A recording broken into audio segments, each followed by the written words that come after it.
Kicking off the list at number 10, a lot of hair. To kick off this wild part 2, I had to include the tale of the woman who ate her own hair. Why did she do it? What happened? How much hair? Well, let's find out. All the questions about to be answered. The Liverpool Daily Post back in 1869 got the attention of those passerbyers with this one. A 30-year-old passed away in the village of Lincolnshire. That's not too far off from the average life expectancy of the 1800s, but this case was a little odd. Something was off about it. So doctors asked the family if they could carry out a post-mortem, and lo and behold, a 2-pound solid chunk of hair was sitting in her stomach. It caused ulcerations of the stomach and ultimately caused her death. What a horrible way to go out. The woman's sister didn't know that over the last dozen years or so, she had been casually eating her own hair. Just one piece every now and then. Ultimately, it added up. If you know anybody that's eating their own hair, pass this on. Send them this video. This sounds rather uncomfortable. Number 9, cat attack. If I have to pick, I would say I'm 100% a dog guy. Cats are cool, don't get me wrong, but this next story freaks me out a bit. Also, I had a cat once and I pulled its tail on it. Hissed at me and scratched me and scared the life out of me. So, dogs for sure. Back in 1870, a rich woman had put her time, energy, and resources into cat breeding. What a fun little hobby and lifestyle. She had tons of cats, she loved them all equally, and they loved her. I'm allergic also, so this story is my nightmare on a level. But it does sound like a cute time, I'll admit, that's a nice way. Especially like in the Victorian era, what a lovely little pocket of fun. 1800s, a lot of candles, everything being extremely flammable, disaster hit often in Victorian times. And in 1870, a fire broke out of this young woman's home, and the cats were sadly trapped in the house. They made it out alive, but by the time they made it out, the 2 maids that had kicked the door open to rescue them, they had gone full primal. The cats just attacked them and it was all bad. The fire in the house had obviously scared them, so when the doors were open, these 2 maids were both attacked by them at full force, essentially, all of these cats. Like, what a horrible thank you for saving all of their lives, you know what I mean? Number 8, quick divorce. Let's just say the love thing isn't working out, okay? It happens, people change, but now what? Say it's the Victorian era, but divorce in England isn't allowed until 1857, and it's 1856. So now what are we gonna do? Well, considering what list we're on and which part it is, it's pretty wildly unfair. If you were the wife, you were getting sold in this scenario. How horrible is that? Wife sellers, they were a thing. That was a legitimate business. How horrible. Yeah, you were getting sold if you were the wife. How horrible is that? Wife sellers was a legitimate business. There were auctions. Public auctions would be done. You would watch people bid on marrying your wife. At like noon, middle of the day, people are walking by like, oh, do I have any change? Hang on.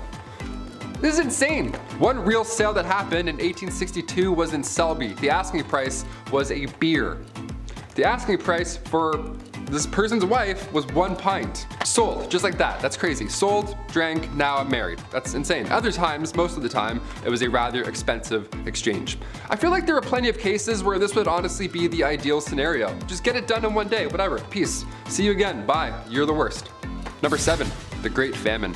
We're gonna lean out of wife selling for a hot minute and include the boys for this one. Yeah, come on back in, you're all guilty. The Great Famine took out everybody, not just Victorian women, of course. Back in 1845, potato crop that a lot of the Irish population was relying on was no longer available all of a sudden. A group of microorganisms just wiped them out, just like that, and in result, around 1 million folks died or had to leave. It was draconian law and British ruling that made the exported food hard to reach people that really needed it. So this famine led to Irish independence and anti-union movements. Little fun bit of history I had to include in this one. Number 6, the Brooklyn Theater Stampede.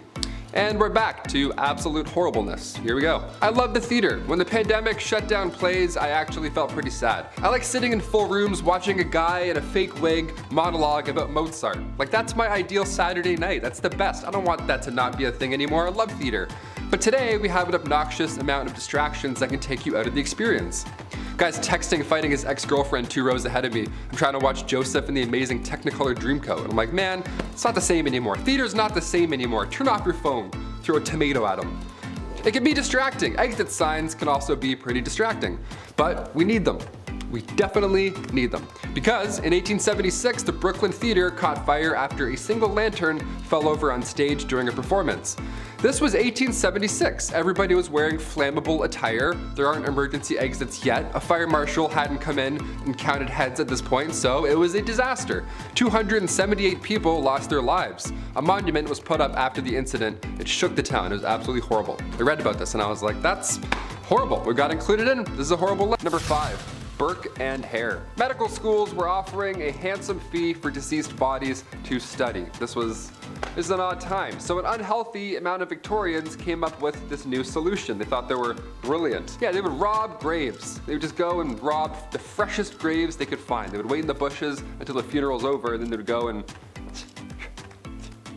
disgusting. It got so out of hand that family members were actually guarding the graves of recently deceased overnight. That's how bad it got. That's disgusting. But nobody goes down in history like William Burke and William Hare. They were an unlikely duo, to say the least. They wouldn't wait until the body was done living. You know what I mean? They would actually kill people and rush the process, all for a pretty penny. 16 victims in total between 1827 and 1828. It took 16 victims for people to start catching on to this weird plan. The pair would lure victims into their house, fill them with alcohol, and then they would suffocate them. They had a sick system, and they would suffocate them because the body needed to be in the best condition possible in order to receive a payout from the Edinburgh University Medical School. So they would, try and keep it as clean as possible, which is horrible to say, but it makes sense. The Anatomy Act in 1832 put an end to this horrific plan. Number 4, bird hats. Look, I don't have much to say about this next one here because, well, alright, yeah. I love a good hat. I've worn a few hats here throughout my time on BumbleBee, some baseball caps, some beanies here and there, sure. I've never worn a dead bird on my hat though, and I don't think that I will. That's for certain. I might just leave that out. Taxidermy was a hot topic back in Victorian London. Folks would rock the dead beaver, bowler hat, any animal they would just prop up there, and it was considered fashion at the time, believe it or not. It was a dangerous trend though long term. Conservationists were saying that 67,000 species of birds were all at risk of extinction due to this crazy dead bird hat craze. Can you imagine just a stuffed seagull on my hat? I'm like, all right, number 5, here we go. It's crazy. Also, that's like a lot of weight, you know what I mean? A lot of weight on your head, just kind of. Oh, sorry, there's just a dead pigeon on my head, so my neck's kind of sore. What if the wings opened up and you kind of just like got some air? Maybe that's why they did it. Number 3, holiday cards. Today, these Hallmark holiday cards, they go way too hard. And they also have a card for everyone and everything, you name it. Birthdays, weddings, stepdad's name day, you're like, what? That's so specific. Like they have everything covered. But back in the 1800s, these holiday cards, they were brand new. Nobody knew what to write or say, so they would just end up sending these artistic sentimental scenes. It would be like a frog in a top hat riding a bike. No caption, just that. You'd be like, hey, Merry Christmas, I guess. It'd be like a carrot with a face. It'd be a haunting image, really, to receive from a loved one on Christmas, but it's the thought that counts, I guess. This holiday season, just give your parents a card with this on it, and then see what they do. Don't even write anything, just stare at them in the corner, all Victorian-like, and be like, Mother, Father, Merry Fortnight Christmas. I don't know what they would say. Number 2, lots of arsenic. We of course have to mention a big problem in the 1800s. Arsenic, everywhere, all at once, okay? Skin lotion, tons of cosmetics, it was a nightmare. Even if you didn't use any facial cream or anything, it was everywhere else. It was in wallpaper, it was in dresses, it was in toys, medicine. My gosh, it really was horrible. It's a nightmare. And it's because arsenic was cheap at the time. It was during the Industrial Revolution. It was being unearthed more and more, and finally, come 1851, the Arsenic Act was passed, which fixed a lot of issues. Yeah, we regulated that one. Not soon enough, but we definitely got that one fast. And finally, number 1, Jack the Ripper. Unidentified to this day. We've got to end on a horrific note. Everybody's just finding out now about Jeffrey Dahmer, it seems. He's a hot topic on Netflix. But what about Jack the Ripper? How did he get away with it this entire time? Why aren't we going to see a Netflix doc on him? Ever. Jack the Ripper was active in the East London neighborhoods, primarily targeting sex workers in the area. Now, at the time, the murders of 5 women from August to November of 1888 were believed to have been connected somehow to Jack the Ripper, although some sources claim that he was active even until 1891. Again, we're never going to know at this point. Many believe Jack the Ripper had some anatomical knowledge due to the way that he left his victims. I can't really say anything else because it's disgusting, but yeah, he knew some things, disgustingly. And while there were some suspects, including a member of the British royal family, believe it or not, Jack the Ripper was still never identified. Number 10, bottomless undies. I think I speak for everyone when I say that putting on a clean, fresh pair of underwear is a nice feeling. Gone is the brown underwear that was once white of yesterday, replaced with fresh, loving linen of today. Now, if you're also like me, then you probably have some underwear with holes in it. I'll throw them out eventually. I'll get around to it. Just wear them a few more times first and then I'll get rid of them. But did you know that some ladies' underwear in the Victorian era had no bottoms? Yeah. Part of the many layers of clothing that women were wearing back then, their underwear had no bottoms, which to me is the whole point of wearing bloomers in the first place. You gotta keep your business warm and packed away. I just don't understand what the point of having it all hang out is. That's just stupid. I don't know. Number 9, no razors. There's a joke about the 70s, George W. Bush, and garden hedges here, but I'm gonna let you fill in the blanks. Basically, this is a time in history where you cannot hop in the whip and drive on over to your local hair razor dealership because there ain't no whips and there ain't no CVS. Or Shoppers Drug Mart if you're Canadian. Today you can buy disposable razors pretty much anywhere, and there's multiple models for doing so. When things get hairy, you got options. Women in the Victorian era were not so lucky. They had to go for the natural look. Now, not there's anything wrong with that, it's just I feel like a girl's gotta have her options. She gotta be able to, do her own thing. Why not? Number 8. The dirty Thames. When you think of Victorian England and the people, there's only really 2 classes, the wealthy and the ones who are broke and sound like they're from Peaky Blinders, love. Yeah, that's right. However, even for women of high esteem with their bottomless undies and lady maidens growing a flush, the streets of Victorian London weren't very bourgeois, to say the least. Muddy dirt roads, thieves, beggars, and a really bad smell. It just didn't smell very nice. Oh, and also a really scary guy, but we'll get to that in part 1. But perhaps the most disgusting was the Thames River, which after years of treating it the same way Brendan Fraser was treated after the Mummy franchise was over, it wasn't a good look. It was full of filth, sewage, garbage, and animal cadavers, so much so that it was said you could walk across the river on top of them. That is no place for a lady to be. Ooh. Number 7. Calf ear appetizers. This one goes out to all the folks who like their steak well done, as this may be too much to stomach. Given the way food was prepped and handled back then, I would agree with most folks that cooking the devil out of your meat was probably just the safer bet. Sucks for me because I like my steak rare as you can make it. Blue, almost, honestly. I love it like that. I am also willing to bet that most of you folks who like your steak well done aren't a big fan of fat and gristle. I also love fat and gristle. I just like meat, what can I say? What I'm getting to is calf ear appetizers. Yes, cooked calf ears, which I'm pretty sure are just like pure cartilage. Higher class women could often find themselves at parties where they would serve up this chewy delight. You'd probably just be chewing on that for a while. I feel like most people wouldn't like that. Is Chris a cartilage guy? I don't know, we'll see. Number 6. Hand cleavage. This goes for every inch of the skin, really, but women had to cover up back then. That means no ankles, neck, or God forbid a wrist. If a man saw a wrist, they would act, ooh. Well, I don't know if they were that down bad, but women of higher esteem wore gloves. There's etiquette to gloves. It was all part of the culture, which means only women with dosh could practice such glove etiquette. I say no woman should have to cover up. She should wear whatever the heck she wants when the heck she wants to. However, with the gloves, I believe there's a separate issue. I have an issue being a big dude with asthma. I sweat a lot more than the average folk. It just sucks, but if I was a fair lady with those gloves on, well, I might want to leave them on. Wouldn't want to ruin anyone's appetites for calf ear appetizers because the smell and the sweat, it just, it'd be gross, ooh. Number 5. Bleach mask. Madame Rowley's toilet mask. Where do I begin with this one? It's kind of fun, kind of terrifying to look at. At first I thought this was a mask you had to wear to go to the bathroom, but no, that would have been a bit better, a bit cooler. Just a Jabberwocky mask for no reason. Compared to everything else on this list, I was like, sure, people would do that. Why not? A toilet mask was a natural beautifier for bleaching and preserving the skin. Even removing complexion imperfections. Yeah, all of that happening under one Jason goalie mask. What a treat. What a miracle, rather. You'd only have to wear it 3 times a week and then voila, you were beautiful. Turns out, lead cosmetics pasted onto a mask and then onto your face 3 times a week, that was not beneficial for your health. Yeah, who knew, right? Smelled so healthy. We didn't end up looking younger, we ended up poisoning our faces, all in the name of beauty. But just wait, it gets worse. Number 4. Toilet troubles.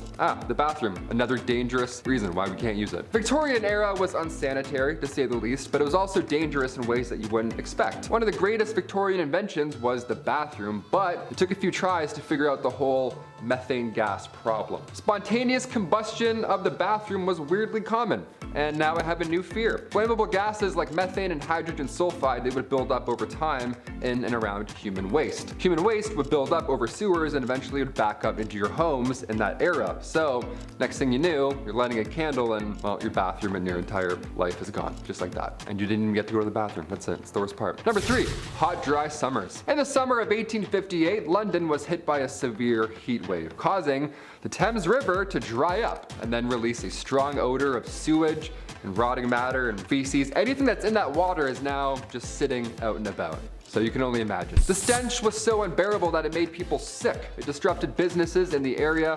It was a real problem. The problem was caused by a lack of sewage treatment facilities and, of course, raw sewage being dumped directly into the river. Well, that sure didn't help, did it? The stink drew public attention to the need for better sanitation and prompted the government to invest in the construction of a modern sewage system. It had to get really stinky before we solved it. This event marked a turning point in the history of public health in London and led to significant improvements in sanitation practices that helped to prevent the spread of disease. So again, had to get really bad before it got better. Gonna say not great, but better. Number 2, weird Christmas cards. Number 2, weird Christmas cards. During the Victorian era, there wasn't much to give your loved one, right? You can't give them a Nintendo Switch Lite. You're like, hey, here's a picture of a frog doing a tango. That's all I got. That's it. The practice of exchanging Christmas cards became popular during this time. These cards would feature colorful illustrations of winter scenes, nativity scenes, other festive motives, you name it. Whatever they could tell stories of, they would draw it in really weird, wacky ways. The tradition began in 1843 when Sir Henry Cole commissioned an artist to create a card for him to send to his friends and his family. Now the cards were expensive, but were initially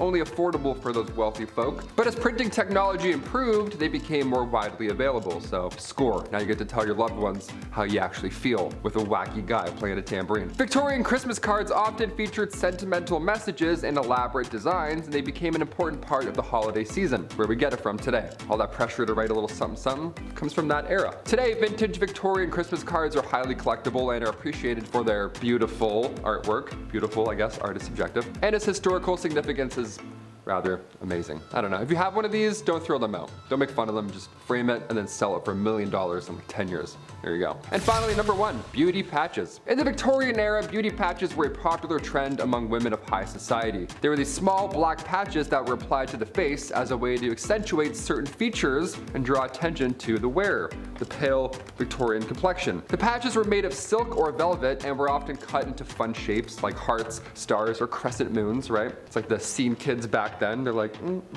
They were typically worn on the cheek, forehead, or around the mouth. You can get creative, right? It's your face. Have at her. Beauty patches were also believed to have medicinal purposes, with some claiming they could cure headaches or improve one's complexion. Both absolutely false. No medical science around that. Despite their popularity, beauty patches were eventually, sadly, phased out of fashion by the early 20th century. But let's bring them back. I don't know. What do you all say? I'll wear a beauty patch every list from now on if we all want it. Why not? I'll do one right over here, a little crescent moon. I'll be moody, right? Number 10, train engine cleaner. Ever wanted to get inside a small hole in the engine of a train and shovel out the coal that was left in there? Ever wanted to go underneath a train where you can't fully stand up in the middle of the night and rake out a dusty ash pan, getting all kinds of ash and stuff in your mouth? Perfect! You can go join up with the railroad as a train engine cleaner. These guys would spend their days shoveling 5 to 6 tons of coal into the furnace of the steam trains, and then spend their nights climbing into said furnace, cleaning it out, and then going out in the middle of the freezing cold, wet night into a trench covered in water and oil and dust, and get right up under that sucker and pull out all the ashes and dust and crap that came out of the engine while it had been running all day. Number 9. Linker boy or linker men. Before the introduction of gas lights on the streets of London, the only gaslighting came in the form of small children who made you believe that you wouldn't be able to walk the streets without them tagging along with a torch to help guide your way. Then they'd expect a tip from you. Little rascals. They weren't so bad. They were generally pretty helpful in getting you from point A to point B while being able to see one foot in front of the other. And their charge was usually just 1 farthing, or the equivalent of a quarter. The linker boy, like a lot of the jobs on this list, was actually featured in a lot of art and literature from the time, and there were even some rather infamous ones, like Lawrence Casey, who was the personal linker boy for the courtesan Betty Careless. Oi! Where you going, mate? You forgot to like and subscribe to the channel. Oh, and while I've got your attention, why not take a little peek over at our Facebook, where you'll find behind the scenes content. Get on with it! Alright, bloody hell. Number 8, knock her up. No, not like that. God. Look, I despise my alarm clock. It wakes me out of my deeply deserved beauty sleep at 6 a.m. every weekday morning. Now take the alarm clock and assign that job to a real person. That person is a knocker-up, a person employed to wake up workers at mills and factories on early shifts, going from house to house using a long pole to knock on bedroom windows. In other words, a person employed to become the epitome of all my hatred in this world. If you had this job, well, you're not alive anymore, but I hate you. The people at the time were somewhat friendlier than they are now, and I'm sure the knocker-upper wasn't a horrible person, but I'm sure there had to be some grumpy gills who would put their hand on your chest for doing this to them. Number 7, a phrenologist. I think if this YouTube thing doesn't work out for me, I'm gonna go and make up a science. It worked for phrenologists. They claimed that a person's personality, character traits, and abilities could all be figured out by bumps and indents on a person's skull. Characteristics like secretiveness, amativeness, conjugality, and combativeness were apparently controlled by areas of the brain that they called organs of the brain. The idea was dismissed by the church, but it nonetheless gained traction through Europe and was really popular in the States. The idea that you could modify these organs through self-control and practice sounded really good to self-help gurus at the time, if only it was real. Number 6, a dog whipper. Looking for someone who absolutely despises dogs and doesn't mind being despised by the rest of us. Otherwise known as a dog whipper. Back in the day, huntsmen would often hunt foxes and nail their tails to church doors, which would attract dogs of the streets. You'd also have churchgoers who would bring their dogs with them to church. These dogs were not allowed in though, so they'd all have to wait outside. You know how dogs are though. They didn't just sit there waiting patiently. I'm sure some good boys and girls did, but more often than not they'd be playing and sometimes fighting, disrupting the church services. Enter the dog whipper, who was armed with tongs to grab a dog and remove it from the church grounds, and a whip that would be used on the loudest of the poor pooches. Number 5, Queen Victoria's name change. Every year on May 24, we set off fireworks, then we have way too many hot dogs. It's the best. We call it Victoria Day. Right? It's for sure called Victoria Day, right? Well, back in 1819, Victoria was christened in an almost private ceremony. It was small, obviously. Victoria's uncle only let a few people attend. Like I mentioned in part 1, she had an isolated childhood with the whole Kensington system. That was no way to live. But even the day she was christened, trouble awaited. Her name was Alexandrina Victoria, and at the time, the name Victoria was not regal. It was a French origin, almost an odd name to have at the time, so she was immediately advised to change her name to something more traditional. But as our calendars can definitely confirm, she said, nope, I'm good. Victoria Day. Yeah, it's definitely Victoria Day. Number 4, tattoos. I only have the one tattoo, but I've always wanted more. Just not so good with needles, you know? I got my eyebrow pierced and I fainted. It's a fun fact, that's why I have a little scar there. Not great with needles. Some of the designs are so beautiful on tattoos, the amount of pain you all sit through, I'm impressed, honestly, mad respect. The tattoo craze really took off once Queen Victoria's son, the Prince of Wales, he went and visited Jerusalem. And of course he saw copious amounts of body art and was inspired. Inspired, we'll say, yeah. So upon his return, he was all about ink at this point. And the Prince of Wales, well, if he has a sleeve, well then maybe I can have a sleeve, right? What's going on? It wasn't a sleeve, really. It was a cross. The prince got a tattoo of a cross in homage to the Crusades. So if you're gonna try and convince your parents to let you get a tattoo, just, you know, tell them the Prince of Wales did, right? You're just trying to be a royal. Number 3, Gym Day. Believe it or not, there were around 200 gyms across Europe during Victorian times. Yeah, just like 6 good lives. You're like, what's this about? Even Victorian dudes skip leg day. How great is that? Okay, it's not just you. These gyms weren't bright, they weren't open, they weren't well ventilated, they weren't motivating, and definitely not safe. None of those, definitely not. No, Victorian gyms were reserved for the upper class, obviously. Grab your pocket watch and blazer, Ezekiel. We're doing squats today. These machines also were not ideal. They were designed as antiques first rather than their purpose. Also, half of these look like saw traps. Like, are you kidding me? No way I'd bend my arm around any of these devices. No way. All those wooden wheels? No. I'll stay weak and brittle, thank you. Number 2, ghost photography. Had to look back. I don't like talking about ghosts. As if the reanimated corpses coming back to life while they were ringing a bell wasn't scary enough. Yeah, let's talk about 1800s ghost photography. The camera was a hot new invention at this time, so tales of ghosts and spirits were now easily believed. Yeah, obviously, when you have a photo of a see-through woman, you're like, that's pretty terrifying. A big name in the ghost game was a man named William Thomas Stead. He was born in 1849 and Stead was the son of a Congregationalist minister, and at the age of 22 he was appointed as editor of Northern Echo, which was a regional newspaper in Darlington. So far, so good. This British medium, Richard Borsonol, featured a photo of W.T. Stead and a real spirit. Yeah, imagine that. Imagine a day where somebody being awarded the Nobel Peace Prize also poses for photo ops with ghosts. You're like, do we believe all of this or none of this? What's going on? This is so scary. And finally, number 1, music for eternity. Before we wrap up this wild part 2, I had to include perhaps one of the creepiest patents of all time. Patent numero 9,222,059. Yeah, the number is going a little bit higher. This one got me thinking. I wanted to end this video off on this note. I like this idea. Maybe, I don't know yet. Music for eternity systems. Okay, this patent is not from the 1800s, but rather 2015. I know, it's not Victorian, but when else am I gonna talk about this, really? The idea here is that you could stay connected to your loved one by using a solar-powered digital music player. The best part here is the patent details how surviving family members now have the ability to update, revise, and edit stored audio files and programming after burial. Yeah, next Rihanna album, no problem, I got you. There's a speaker in the casket and there's a headphone jack on the tombstone, so we can listen together. And then we can decide if we hate the album. That's creepy. I wouldn't do this. Would you want this? Sound off below if you'd want, big shiny tunes playing for eternity after you die. I would do the Titanic theme song, just make everyone so sad all the time. Number 10, mudlarks. Victorian London, around the 1840s, it was a bit of a mess. Yeah, a lot of sore throats, that's for sure. Everybody was sick all the time and the jobs that were available certainly did not help the cause. The jobs that were available had you catching rats and crawling into sewers. One of the worst jobs to have was that of a mudlark. As their name hints towards, a mudlark involved getting in deep in the muck that builds up alongside the Thames River. This one was reserved for younger folks, obviously, because it was like working in quicksand. If you were older, you would just get trapped. It was pretty sad. It was also exhausting. Not to mention the chances of being washed away by the river were pretty high. All for the slim chance of finding a pocket watch, driftwood, rags, anything really worth your troubles. Number 9, chimney sweep. I remember when I was younger, I had to sweep the chimney in the house every now and then, whatever, and I loved it.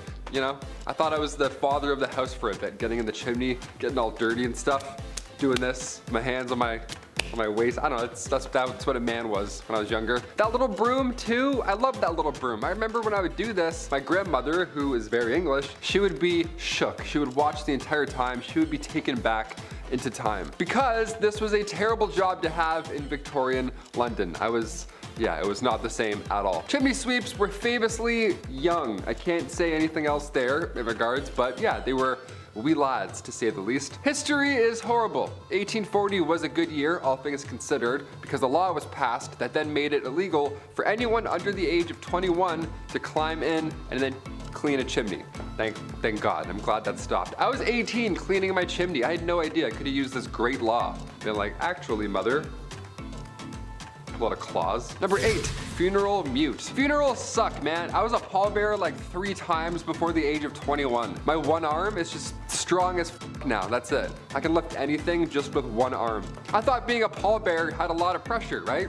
Victorian London saw many funeral mutes. Oliver Twist, one of those lousy jobs in that tale, was that of a funeral mute. Funeral mutes were required to dress in all black with a sash while carrying a long cloth covered stick, and your job would essentially be to stand and mourn silently at the door of the recently deceased home. Yeah, guy dies of a plague and you're like standing there like holding your breath like, great, this is the worst job ever. You would then lead the coffin to the graveyard, so a lot of responsibility. Yeah, don't trip or breathe. Number 7, toilet troubles. Now, the Victorian era was unsanitary, to say the least, but it was also dangerous in ways that you wouldn't expect, right? Go to the bathroom and may not come out. One of the greatest Victorian inventions was that of the bathroom, but it took a few tries to figure out the whole, methane gas problem. We gotta really deal with that one first and foremost. Spontaneous combustion of the bathroom was weirdly common. This is every time you take a shit, you were worried that you might just it was horrible. That's so scary. Flammable gases like methane and hydrogen sulfide, they would build up over time with human waste. A lot of human waste. Built up in the sewers and then eventually would back up into your homes. Next thing you know, you're lighting a candle and your bathroom's gone. just like that. Now we have poo-pourri. You know what that is? You ever see a little spray? After you go, you hide what you've done with one little spray at your friend's house. It's fascinating how far we've come. Number 6, stairs. Yeah, believe it or not, stairs were a common danger in Victorian times. I'm somebody personally who falls up and down stairs a lot. I'm 6'2".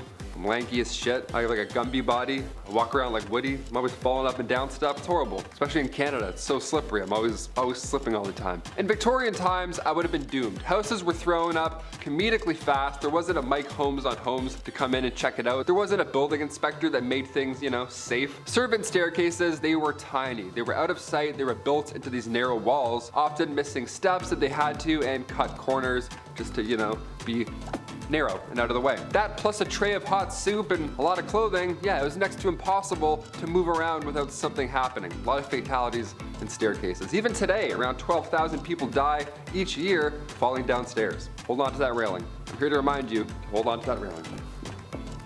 It's crazy. There's actually no stairs there. I just made that whole thing up. Hit that like button for magic. Number 5. Matchstick makers. The idea of a lighter wasn't really a big thing back in the Victorian era, obviously. I mean, they definitely existed. The first lighter was invented in 1823, but it wasn't like the ones we have now, not like those Bics that still don't work. It wasn't a portable thing. The first match was invented in 1805, but it kind of sucked, and the first friction-activated match came around much later in 1826. This one here changed the game for good. They were made with white phosphorus, which is, of course, extremely toxic. But they didn't have machines to make these matches. No, it was, of course, done by people, young women. It was only women that had to do this, and in the worst of conditions, of course. And before you ask, no, they didn't understand protective gear. Well, they did a bit, but even so, women didn't get that kind of luxury, right? They didn't get that treatment. These girls would have to eat their lunch at their workstations, meaning they would probably end up ingesting said white phosphorus the entire shift. History is horrible. Number 4. Resurrectionalist. All right, back in the day, medical schools who wished to study the human body only really had access to the bodies of criminals who had hit the end of their line, right? You're not gonna go dig up someone's wife and be like, hey, mind if I study her? He's like, no, please. There actually weren't too many of these bodies around to begin with, which led to a good price for bodies that were in, well, reasonably good condition to, you know, study up close, other than being, you know, deceased and disgusting. This wasn't exactly the greatest idea, sure, I'll admit that. Now you've probably created an opportunity for people with no morals or empathy to go and dig up fresh graves. And that's exactly what happened. People would become their own resurrectionalist. It's a cool name for a god-awful profession, if you want to call it that. The problem was so bad that people had to protect, like they had to guard the graves of their recently deceased loved ones, or else these guys would come in and try and dig them up and sell your nana for like 20 bucks. You have to stay there for 4 nights and guard her. That's crazy. No one should have to do that. The Victorian era sucked. No one should have to do that, or this next one here. Number 3, train engine cleaner. Yeah, this one's gonna suck. It sounds yucky already. For this job, you were required to get into, of course, pretty tough positions to, well, clean the engine of a train. Train engine cleaners would have to get inside a small hole in the engine of a train and shovel out all that coal that was left over. Yeah, as if shoveling the coal in wasn't bad enough, now some guy's gotta crawl under and shovel it all out. Nope. They go underneath the train with a dusty ash pan and they work away all day long and nights. These guys would spend their days shoveling 5 to 6 tons of coal into the furnace of the steam trains and then spend their nights climbing into the same furnace to clean it out. Every time I watch the Polar Express, it's always so magical, you know, it's always a great time. But even on the Polar Express, there's a guy shoveling coal all night long on Christmas Eve. You know what I mean? That's how bad this job is. Magic can't even save it. Couldn't even picture a worse job to have with this goofy back. Imagine that. Imagine me doing this all day. No way. I'm gonna make it 1 week. Number 2, funeral mute. Ah, yes. Death. Happened quite a lot back then. I thought being a pallbearer had a lot of pressure, you know, don't drop them, all that kind of stuff. Victorian London saw many, many funeral mutes. Now, Oliver Twist, one of the lousy jobs in that tale, was that of a funeral mute. Oliver Twist is like, this one sucks. Well, it really sucks. Mutes were required to dress, of course, in all black with a sash while carrying a long cloth covered stick, and your job would be to, well, to stand and mourn and not say a thing the entire time. You'd have to stand at the door of the recently deceased home and just welcome death. Just embrace it. You have to be death. The mascot for death is now you. Horrible. In Victorian London too, you're gonna breathe in a fresh, rotting body. Nice, that's good. I have about 4 days left, thank you. And after that point, you would lead the coffin all the way to the graveyard. Nice and slow, like you were leading a marching band. Only it's not music, it's death behind you. And finally, number 1, a chimney sweep. I remember doing this when I was a kid. Okay, I got some questions now. I'm gonna make some phone calls after this list. I had to do this when I was a kid, but back then it was a lot worse. It wasn't a chore, it was an actual job. This was a terrible job to have in Victorian London, obviously. Chimney sweeps were famously young men, guys. I can't say anything else here, but they were young lads. That's it. History is pretty horrible, right? You could fill it in. 1840 was a good year, all things considered, because a law was passed that made it officially illegal for anyone under the age of 21 to climb in and clean a chimney. Nice. I was 18 cleaning my chimney at home. I had no idea. I could have busted out this law and been like, actually, 3 more years, Dad. See ya. Just moonwalk out of there. I'm not cleaning anything. Just the kitchen for now. I'm not using that tiny little brush. Why do all chimney sweeps have a tiny brush? Give them a bigger brush, you know? Number 10, mummy unwrapping parties. This is, yeah, pretty disgusting right off the hop. During the Victorian era, there was a fascination with ancient Egypt and the practice of mummification, because they didn't have Netflix back then, so people gathered to do this. Mummy unwrapping parties were a popular social event where wealthy individuals, they would purchase, well, mummies, and then gather with their friends and family to unwrap them. Just slowly unwrapping a person. That's disgusting. These events were often held in the privacy of their own homes or museums and were viewed as a form of entertainment and education. Both, no. Definitely not for both. Guests would gather around the unwrapped mummy to inspect and marvel at the preserved body. However, these events were controversial as they were viewed as disrespectful and unethical by many and if not all people around them, as these mummies were often obtained through questionable means. Yeah, how does that guy end up in London? You know, a pharaoh is now in London? That makes no sense. For sure not where he died. Definitely not where he died. The trend eventually came to an end as archaeologists began to push for more, you know, respectful treatments of ancient artifacts and real people and their remains. What kind of purge party is this? What are we doing here? Can we go home? Number 9, your skin can breathe. This, yeah, I don't know. We were all frogs. Little did I know.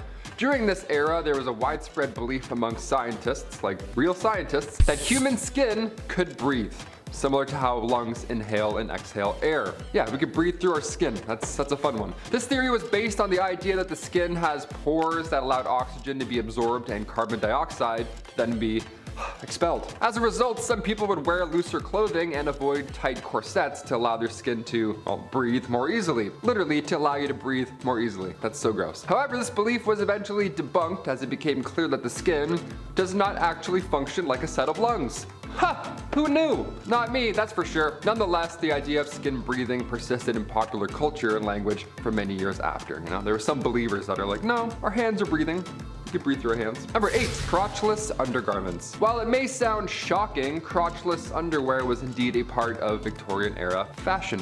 It was most common for women, however, it wasn't intended to be scandalous in any way, shape, or form. Rather, it was a practical solution to the difficulties of wearing heavy petticoats and, well, corsets while still needing to use the restroom. Gotta undo a lot of stuff. At first, you're like, this doesn't sound very good. Yeah, it makes quite practical, I guess, if you all have to wear 9 duvets as a dress. It's pretty practical. Though it may seem strange to modern sensibilities, crotchless underwear was a functional and necessary aspect of Victorian fashion. But it was also hiding a little secret. Number 7, hair.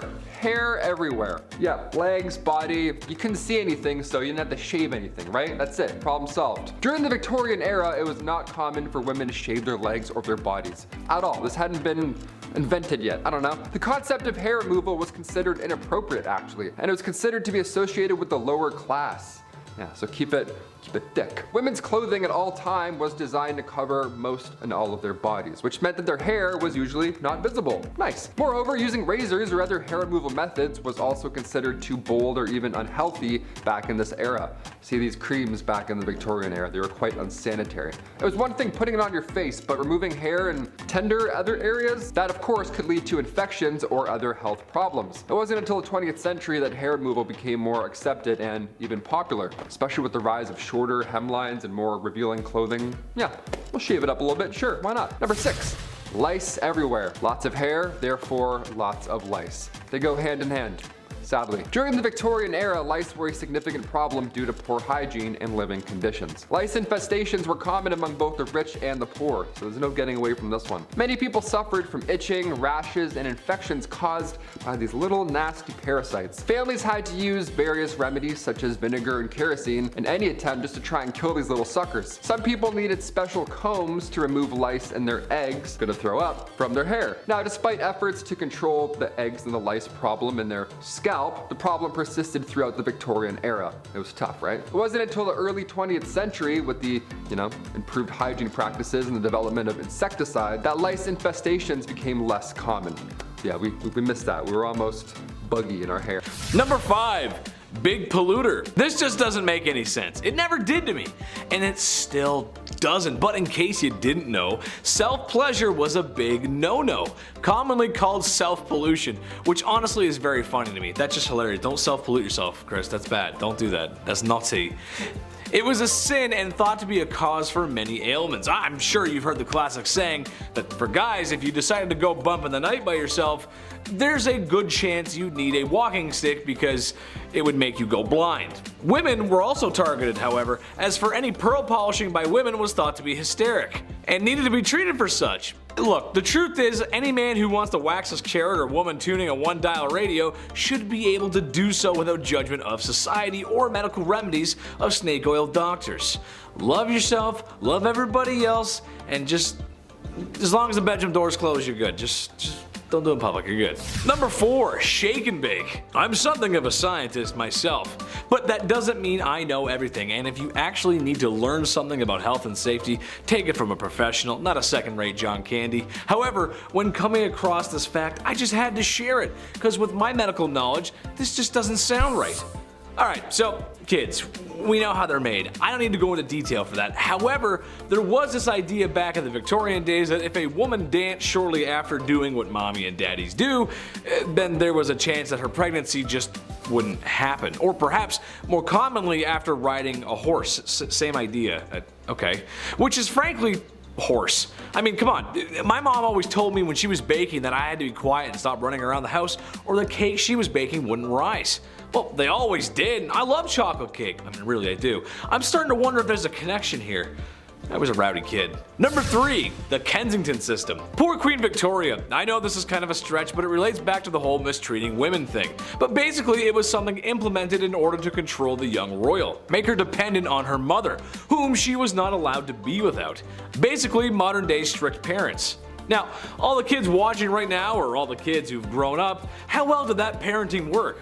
Let us know in the comments. I'm willing to bet it created a little bit of a divide between parent and child. Am I right? That's exactly what happened with Queen Victoria. Shouldn't be surprised, really. Being a parent is tough. I get that, but squeeze too hard and the sand falls through the cracks of your hand. Victoria wasn't even allowed an hour to herself. And I don't care who you are, no matter how charismatic or bubbly, everybody needs some alone time. Number 2, a healthy breakfast. Okay, not Victorian London, but this is just too funny not to mention, and it's around the same time period, very close. As the great minds of the time thought, self-pollution was a big no-no, and the reason for these urges was often related to food. Some thought eating meat would make you down bad, so a man named John Harvey Kellogg, you might have heard of him, aimed to cure the sickness of self-love. What if a man had a delicious, nutritious meal to eat, especially at the start of his day? Cornflakes by Kellogg's, the very same cereal that's probably sitting on top of your fridge, yeah, was partially originally designed to stop you from feeling those carnal urges. Now, not sure if that works. I mean, go ahead and tell me how you feel after eating a bowl of that. I had one this morning. I feel fine. I don't feel any different at all. I mean, I'm not really feeling the same about Pam Anderson anymore though. Number 1, rising action. This could get some married couples into some trouble if they're watching, so sorry. It's gonna be hard to talk about this without saying it because YouTube will send a stern letter if I do, but here it goes. The deed was not considered done unless both parties had signed off on it, had their toes curled, reaching the peak, your magnum opus, the way I feel when I eat at McDonald's, DEFCON 1, or simply mispronouncing organisms in health class. I feel like once you're involved, and to me, that's a done deal. You can't really reverse it from that point on, regardless of any of my euphemisms, but that's what they thought. They thought if you both didn't climb that mountain together, it didn't happen. 'Cause science. That's gonna wrap it up for me today, guys. Make sure to like, comment, and subscribe here at BumbleBee, and if you too want an organism, then check out my socials linked down below. I've been your host, Big Ched, and stay sweet, my little honeybees. I thought about this beforehand. Or maybe I'm thinking about it right now. I don't know. You'll never find out. You can't think my thoughts unless you can think my thoughts. Kicking off the list at number 10, dark dining.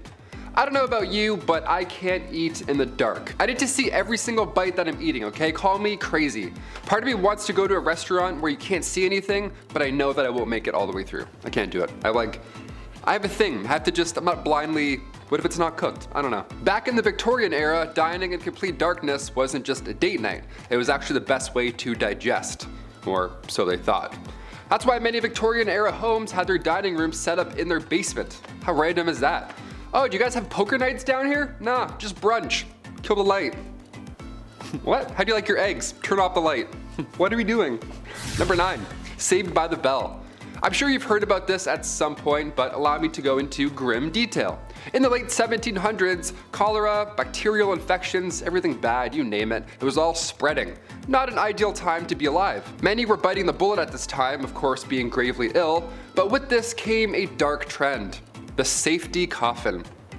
Yeah, we had the safety dance, now we got the safety coffin. Here we go. These coffins, I mean, God forbid you were buried alive, these safety coffins would allow the dead to rise again and exit said coffin. A lot of these coffins have extra comfort on the inside and, of course, a wire. This wire ran through the coffin, through the ground, and attached to a bell on the outside. So if a passerby heard it, one, that would be so scary, but if they heard it, they would know something's up and they would help them out. Folks would get creative with their safety coffins. For example, a man named Robert Robinson from Manchester, he passed in 1791, but he instructed his family and watchmen to open the special door on his casket, revealing a layer of glass. Now, if anybody were to see condensation, he could then be removed. Patent number 81,437 was actually granted to Franz Vester in 1868. It was an improved burial case, a real patent. This was a real coffin. This is crazy. This one had an air inlet, a ladder, and a bell. All three, there you go. The description of the patent says, if too weak to ascend by the ladder, he could ring the bell, giving the desired alarm for help, and thus save himself from premature death by being buried alive. Nice. You thought you died. Psych, climb this ladder. There you go. Good luck getting out. Now you're in an escape room. Enjoy. You only get 2 hints. Like a walkie-talkie. Hey, how do I get out of the coffin in room B? Number 8, No Air. Now that song's gonna be stuck in your head. Jordan Sparks, a classic. Since we're on the topic of safety coffins, I had to include one more. Maybe 2 more, I'll never tell. This one is fascinating. The science involved here was honestly impressive. There was the classic wire and bell method, but the more sick people got, the more creative they had to become.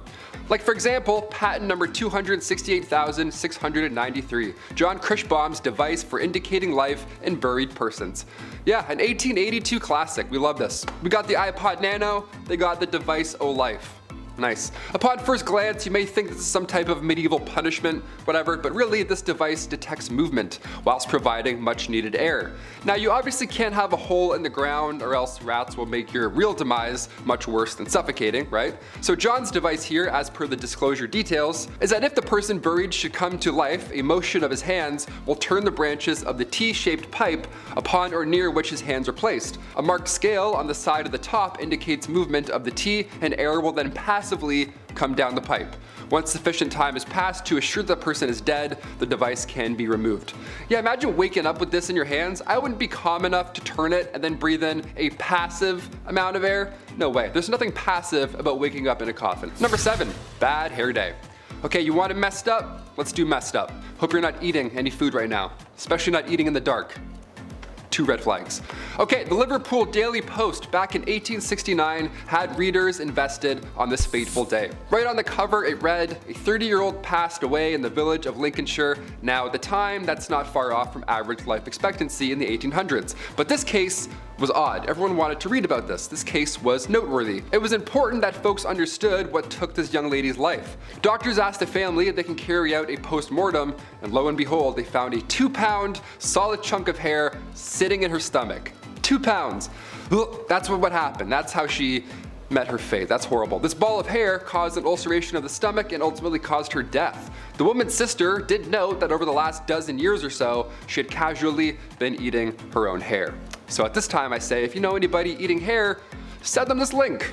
It's not a good idea. Cut that out. Stop doing that. Number 6, the Great Famine. Weird time to talk about a famine after the hair incident, but okay, here we go. Back in 1845, a potato crop that a lot of the Irish population relied on was no longer available. This was huge. This is bad history right here. A group of microorganisms wiped them all out, and in result, around 1 million folks died or had to leave. It was draconian law at this point and British ruling that made the exported food hard to reach people. This famine led to Irish independence and anti-union movements. Historical, definitely. Messed up? Absolutely. Number 5. Emo girl. All the Forever Alone people, raise your hand. Let me hear you roar XD. I like to joke around a lot and say I'm a lawyer, a firefighter, and the cutest guy on the whole wide internet. But if there's one thing I know, it's people. I like people. I love them. I spend a lot of time with them, and after hearing this, I've come to the conclusion that this is where the emo girls come from. I figured it all out. It's down to a science. I'm a scientist now. Do you ever get that feeling in your tummy on Valentine's Day because you know it's going to be another one alone? And you'll be forced to be on your own, and that means sad music and crying in your room. Same, it's Drake's Marvin room for me. Well, single women in Victorian times had similar issues. Since women were expected to marry and have kids, single women who were also forever alone were pitied by society, which I argue is just way worse. No one wants to be pitied. Ugh. Number 4, gold diggers. She take my money when I'm in need. As she travel. Okay, anyway, back to the actual content. Well, not exactly. While today in a place like sunny California, you might see an older man with a woman who's half his age. Maybe he's driving a nice car, or she's got on the very best and latest from Louis Vuitton. Stylish, yeah. Most of us think some thoughts about what we might think is going on there. We can kind of be judgmental sometimes when we see things like that. However, looking through a lens of 2022 to Victorian times might make the women of Victorian times appear to be gold diggers, but in reality, it was because all of their financials were tied to their husbands, legally too. Which, if you can imagine, that system didn't work too well. What if your husband is broke? What if your husband is running amok with sultry lasses on the street corners? Like I said before, no divorce, but even if she could leave him easily, supporting herself afterwards was going to be an issue, especially financially. Number 3, birth factory. Just pump them out. The faster the better. Quantity over quality. Just get them out. The use of birth control, as you can tell, was not a common practice. Anyone who's over the age of 25, ask your grandparents how many brothers and sisters they have. I'm willing to bet it's in the 6 to 8 range. Let me know in the comments below, I'm curious. A trend that would continue for a few decades after. Education is important, and I'll get to that in my next part. Women were simply expected to act this way. Maybe it was the sign of the times since the Industrial Revolution was in full swing. Maybe the factories needed workers, I don't know. Which, in case you didn't know, they used children as employees. Maybe not so nice. Unfortunately, that was when there was an issue, and there were many. They had no HR to go to, and that was the least of their worries, really. Number 2, no school for you. No higher education for women. Banned from going to university. I don't think so, not very nice, no. Honestly, any society that doesn't want half of their population to go to school probably has a few things to work out. It's a boys' club, and they can only go to university so that they can learn to be smarter and be businessmen, so they can earn money and thus have the facilities to court a woman who really doesn't have a choice anyway. Women had jobs, not careers. And they were all the jobs that you can think of. The ones that were too feminine for men, as women were too feeble to participate in a men's job, which is just the most ridiculous thing I've ever heard. I'm happy to say that in 2022, we showed them wrong. Chetty loves everyone. Just remember that, I love everybody. You go, girls. Number 1, strict rules. Okay, so after a night in the bed sheets with the gal that you love, or maybe the one that you found, there's a good chance that 9 months later, a smaller version of you two could be walking around. A byproduct of intimacy, if you will.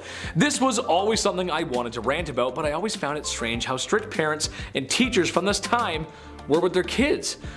You gotta brush your hair, bed made, and whatever you do, don't ask for more gruel. Please, sir, could I have some more? Whatever that Charles Dickens book was, I think it was Oliver Twist. They made us read those books as kids, and I don't know why, because they're kind of boring. From the extreme military code ethics happening at home to the long days in a factory at work, being a kid was tough, man. Earning the punk rock blues of today. I'm just a kid and my life is a nightmare. Number 10, it's just a cold sore. The Victorian era is cool. The art, the fashion, and technology of the time, I think, are always fun to take a look at, especially since steampunk has its roots in the Victorian era, and who doesn't like steampunk? Come on, there's just A lot of cool steampunk stuff. And honestly, we haven't seen a lot of that in a long time. We need more. We need more. Something not so cool from that era, however, was what you could catch from another person should you decide to take up a bed with another person.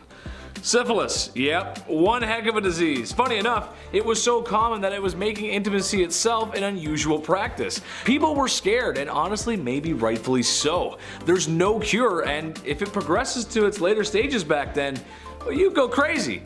And then you'd end up being that guy that's always screaming in the streets. Every city has one. You know what I'm talking about. Number 9, the French letter. The issues of intimacy and its repercussions were becoming quite clear in the Victorian era. Something had to be done, as spending any amount of time in the brothels could have you shucking barnacles off your lower deck in the morning, if you know what I mean. Introducing the revolutionary new invention, prophylactics. For those that are college age, you might find it disturbing that these party favors weren't made of rubber or disposable. Yeah, hear me out. They were made of sheep's guts, and they had to be soaked first so they would become flexible. Because when you put these bad boys on, they had to be fastened on. It's not very good, not very attractive. Once the deed had been signed off on, the device was then washed and then hung up to dry like your dirty laundry. Once it was dry, it was placed in a small box for the next time. Because seeing your wife's ankles might make you feel a certain kind of way, and now you just have it ready to go. And number 8, the products of our sins. Having fun when the lights can be turned off is great. Who doesn't enjoy a little toe curling? Yeah? Except sometimes there's this crazy thing that can happen, where after 9 months, another human spawns in. Insane, right? I know. Well, back in the Victorian era, this phenomenon was happening, but only for married couples. As you have to be married, of course, or else a child would be born out of wedlock, which to people at the time was just the worst. Oh, I never. These stigmas were not favorable for women, as some preferred to avoid that kind of press by abandoning or straight up just unaliving their children. Horrible, just horrible times. Just another one of those good old wholesome times in history where we were treating women with the utmost respect and decency. Very nice. We were actually not very nice. Number 7, diet. Bedroom misconduct was becoming a huge issue. Refer to number 9 and 10. While women did get most of the blame because, well, you know, history, men did get some of the blame. The issue of intimacy for men could be described as barbaric primal sense. So how do we curb this? How do we stop men from acting on these caveman urges, ooga booga? Well, simple really. Men just have to stop eating certain foods, as it was thought at the time that food had a link to the misconduct, or rather, the overabundance of bedroom-related issues, including mustard, pepper, rich gravy, beer, wine, cider, and tobacco. And if you weren't paying attention, that's basically the diet of every man in Victorian times. Not sure how a jar of finely prepped mustard would get you flustered, but okay, sure. The beer makes sense though, you know, have a few beers, and even the mop leaning over in the corner looks pretty lonely, and boy, that mop has lovely hair. Number 6, job market. Ladies of the evening, women of the night. Women who make beds go bump in the night. They were everywhere in Victorian London, a lot. It's partially related to some of the points I previously mentioned. Now, I'm not here to say it's necessarily a bad thing. Personally, I don't think it is. As they say, it's the oldest profession in the book, with an estimated 80,000 women working in the night by the late 1890s. You'd have to be crazy to miss that. I mean, they were literally everywhere.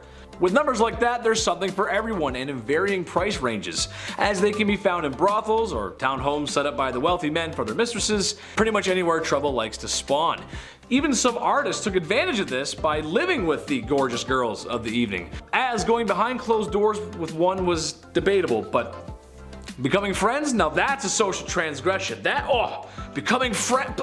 How dare you befriend the people of the night? Number 5, the hobble skirt. Yeah, so when people can't get out of burning theaters, it's stuff like this to blame. Just from this 1910 headline alone, I'm glad we don't have hobble skirts anymore. The June 12, 1910 headline reads, "The hobble skirt is the latest freak in women's fashions." The latest freak. Skirts that are so tight around the ankle that locomotion is seriously impeded and speed is impossible. Nice. I'll take 2, debit. Doesn't that sound like a bad time? Why would anyone want this? Sounds like you're gonna be late for everything. French designer Paul Poirier made these to free the bust, to free the, have a lot of room in here, whilst shackling the legs. So you in turn you can't move. Just what you need to move around uneven stone roads, I guess. Love the practicality on this one, Paul, thanks. Despite how ridiculous and unsafe the hobble skirt looks and acts, only the wealthy could afford such a thing. Shoot! Oh man, must be nice. I'll just be over here wearing jeans like an idiot. Middle and lower class women wore skirts with slits or buttons so they could, actually walk around. Yeah, what fools. Oh, sorry, you want a button? I don't speak broke, sweetie.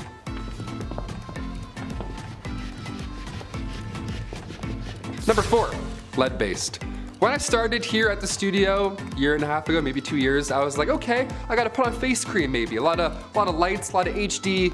Time to get rid of these bags under my eyes finally. I don't know, maybe drink some water. See what happens. Finding a skincare routine of any sorts is easy now, dare I say. The lovely World Wide Web has our back. You can learn how to draw your eyebrows on while listening to true crime. It's wonderful where we are today. But the cosmetic game, back in the 18th century, not great. Turns out wasn't that great, not that safe. RuPaul's Drag Race would have been a lethal sport, you know what I mean? Back in the 18th century, lead mixed with vinegar was often used to make your face look, more pale. The Victorian look, I guess, gotta have those veins pop out. A splash of sulfur for those freckles. Horrible idea. Queen Elizabeth I used cosmetics containing lead, mercury, and or arsenic, the same poison that took out George III and Napoleon Bonaparte, so not safe at all at any time, period. In fact, arsenic was on the priority list of hazardous substances, and toxic metal exposure is still an issue we're facing in this era, let alone Victorian. Number 3, the Kensington system. This was horrible. Queen Victoria was brought up under the Kensington system, which if you haven't heard of before is awful. I was grounded more often than not growing up, I'll admit, I was the youngest of 3, so I tried some shady stuff every now and then, but this is another level. At least I could go to the washroom without supervision, you know what I mean? Yeah, buckle up. Victoria's mother, Duchess Victoria of Kent, she created this Kensington system to control her daughter. She literally isolated the child from friends, family members, anybody, everybody, you name it. Her mother would monitor her every action on top of this, including who she can see or speak to, if there were any of those people at some point. Victoria only had 2 playmates growing up her entire life. She had her half-sister, Princess Feodora of Leningen, and then the Duchess attendant, Sir John Conroy, his daughter, Victoria. I mean, I had like 4 friends growing up, maybe 5 and a half, but this is just cruel. This is just unfair. Especially with a royalty too, you'd think you can have more things. No, less. She shared a room with her mother until she was a queen. That entire time, she literally couldn't walk down the hallway alone. Victoria has reflected on her childhood, and yeah, in case you're wondering, she hates John Conroy. She referred to him as a demon incarnate, so she's got the words. Number 2, arsenic dresses. If looks could kill, literally. You've heard of arsenic and old lace at some point, but what exactly are we talking about? Back in 1861, a poet by the name of Henry Wadsworth Longfellow, real name, his wife, Fanny, also real name, her dress caught on fire and her burns were so bad that of course she sadly didn't survive. But this was sadly common in Victorian days. Puffy dresses, open candles, as we heard earlier. These dresses back then, they were flammable as is, but some of them were made with literal poison. Some of them had arsenic made to have that like green look, like the real arsenic green look. It wasn't just in clothing either. Back in 1861, an artificial flower maker named Matilda Schurer used green arsenic-laced powder, and her fingernails had turned green, and green foam started coming out of her mouth, and it was just a horrible way to go out. Arsenic is not supposed to be inhaled, let alone worn. Although, yeah, it did look nice for a hot minute. Not worth it. And finally, number 1, Queen Victoria's threats.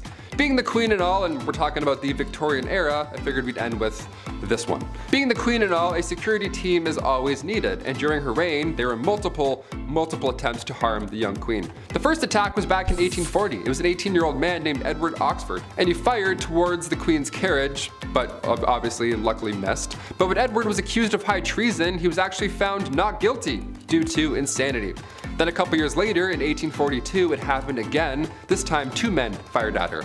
They were found guilty. In 1849, her carriage was attacked by William Hamilton. In 1850, as the carriage was passing the gates of Buckingham Palace, Robert Pate, a retired soldier, ran up and hit her with his cane. Victoria was okay, thankfully, but of course, she was shook. Then again in 1842, 1849, and 1872, attempt after attempt. But then things got a little worse. If you haven't heard of Boy Jones or anything that happened here, I saved it for last because it's extremely unsettling. A teenager stalked the queen back in 1838 until 1841. Edward Jones, aka Boy Jones. This guy somehow managed to break into Buckingham Palace more than once. It was some Assassin's Creed type stuff. He just knew some back way, he climbed some window or whatever. The guy just knew a route in, so he would break in and would more often than not just hide under the Queen's sofa. He would sit on her throne sometimes, and one of the worst things ever, he would go through her drawers and like go through her clothes and stuff. It was creepy. He would steal her clothes until eventually and thankfully he got caught. Of all the things you can do, of all the crimes you want to commit in the Victorian era, you're gonna go hide under a couch for 5 years? Okay, I'm glad he got caught, but just so weird. What a weird ending. At number 10, death photography. Has anyone out there looked at really old photos and had that eerie thought that everyone in that photo is dead now? I have. I know it sounds kind of weird, but it's just something that comes to mind sometimes. Back in the Victorian era though, they really had that thought because death photography became a trend at the time. Back then, people were dropping like flies. They dealt with a lot of illnesses like measles, scarlet fever, diphtheria, rubella, typhus, and cholera. Death was all around them, but with the rise of photography, this became a new way of keeping a memento of their loved one who passed away. Before this, they would keep locks of hair and other items from their loved ones, but once they got access to cameras, families started posing with their dead relatives. Literally. Families would often keep the bodies of their dead loved one in the house for days after their passing in order to have that mourning period, but soon they started staging photo shoots with the remains of their relatives, posing them and dressing them up to make it look like they're still alive. Family members would take pictures with the deceased to have one last family portrait before burying their loved one. It's kind of heartwarming in a way, but also really creepy. At number 9, emigration. During the Victorian era, there was unfortunately a lot of orphan children living in the streets of London. It became a pretty big problem because of the sheer amount of young people without homes or families. It was estimated that around 30,000 children were living on the streets in London in 1869. Soon a program was put into place to try and solve this issue, and people started rounding up these orphan kids and shipping them off elsewhere to work in some of the British colonies. Many of the kids who were shipped off ended up working as farmhands or as domestic servants. Though many children were shipped off to places like New Zealand and Australia, the majority of them went to Canada. About 80,000 of them actually. They were sent away with hopes that they would be able to live better lives, but unfortunately for many of those kids, they didn't end up having any better luck in compared to when they lived on the streets. This practice ended up becoming pretty controversial, as you can imagine. Before we carry on talking about the strange things that happened in the Victorian era, why not take a moment to leave a like on this video if you're enjoying it so far, and while you're at it, consider subscribing to the channel to see more videos like this one. At number 8, mental health. Back in the Victorian era, the study of the human brain and psyche was still relatively new, so no one really knew what was going on up in people's noggins. Mental asylums started to pop up, and people started getting diagnosed with mental problems even if the diagnosis wasn't accurate. The 3 labels that a patient could fall under were the manic, the melancholic, and those with dementia. The symptoms for those big 3 labels often varied, and people were admitted to asylums for some pretty messed up reasons. There was a list of common causes for mental illness that people referred to back then, and it included things like, quote, laziness, novel reading, superstition, an immoral life, and intemperance, as well as the act of self-pleasuring. For women, they could also be sent to asylums for some pretty ridiculous reasons, like imaginary female trouble, hysteria, rumor of husband murder, and even fits of desertion of husband. I am so glad things have changed since then. At number 7, grave robber.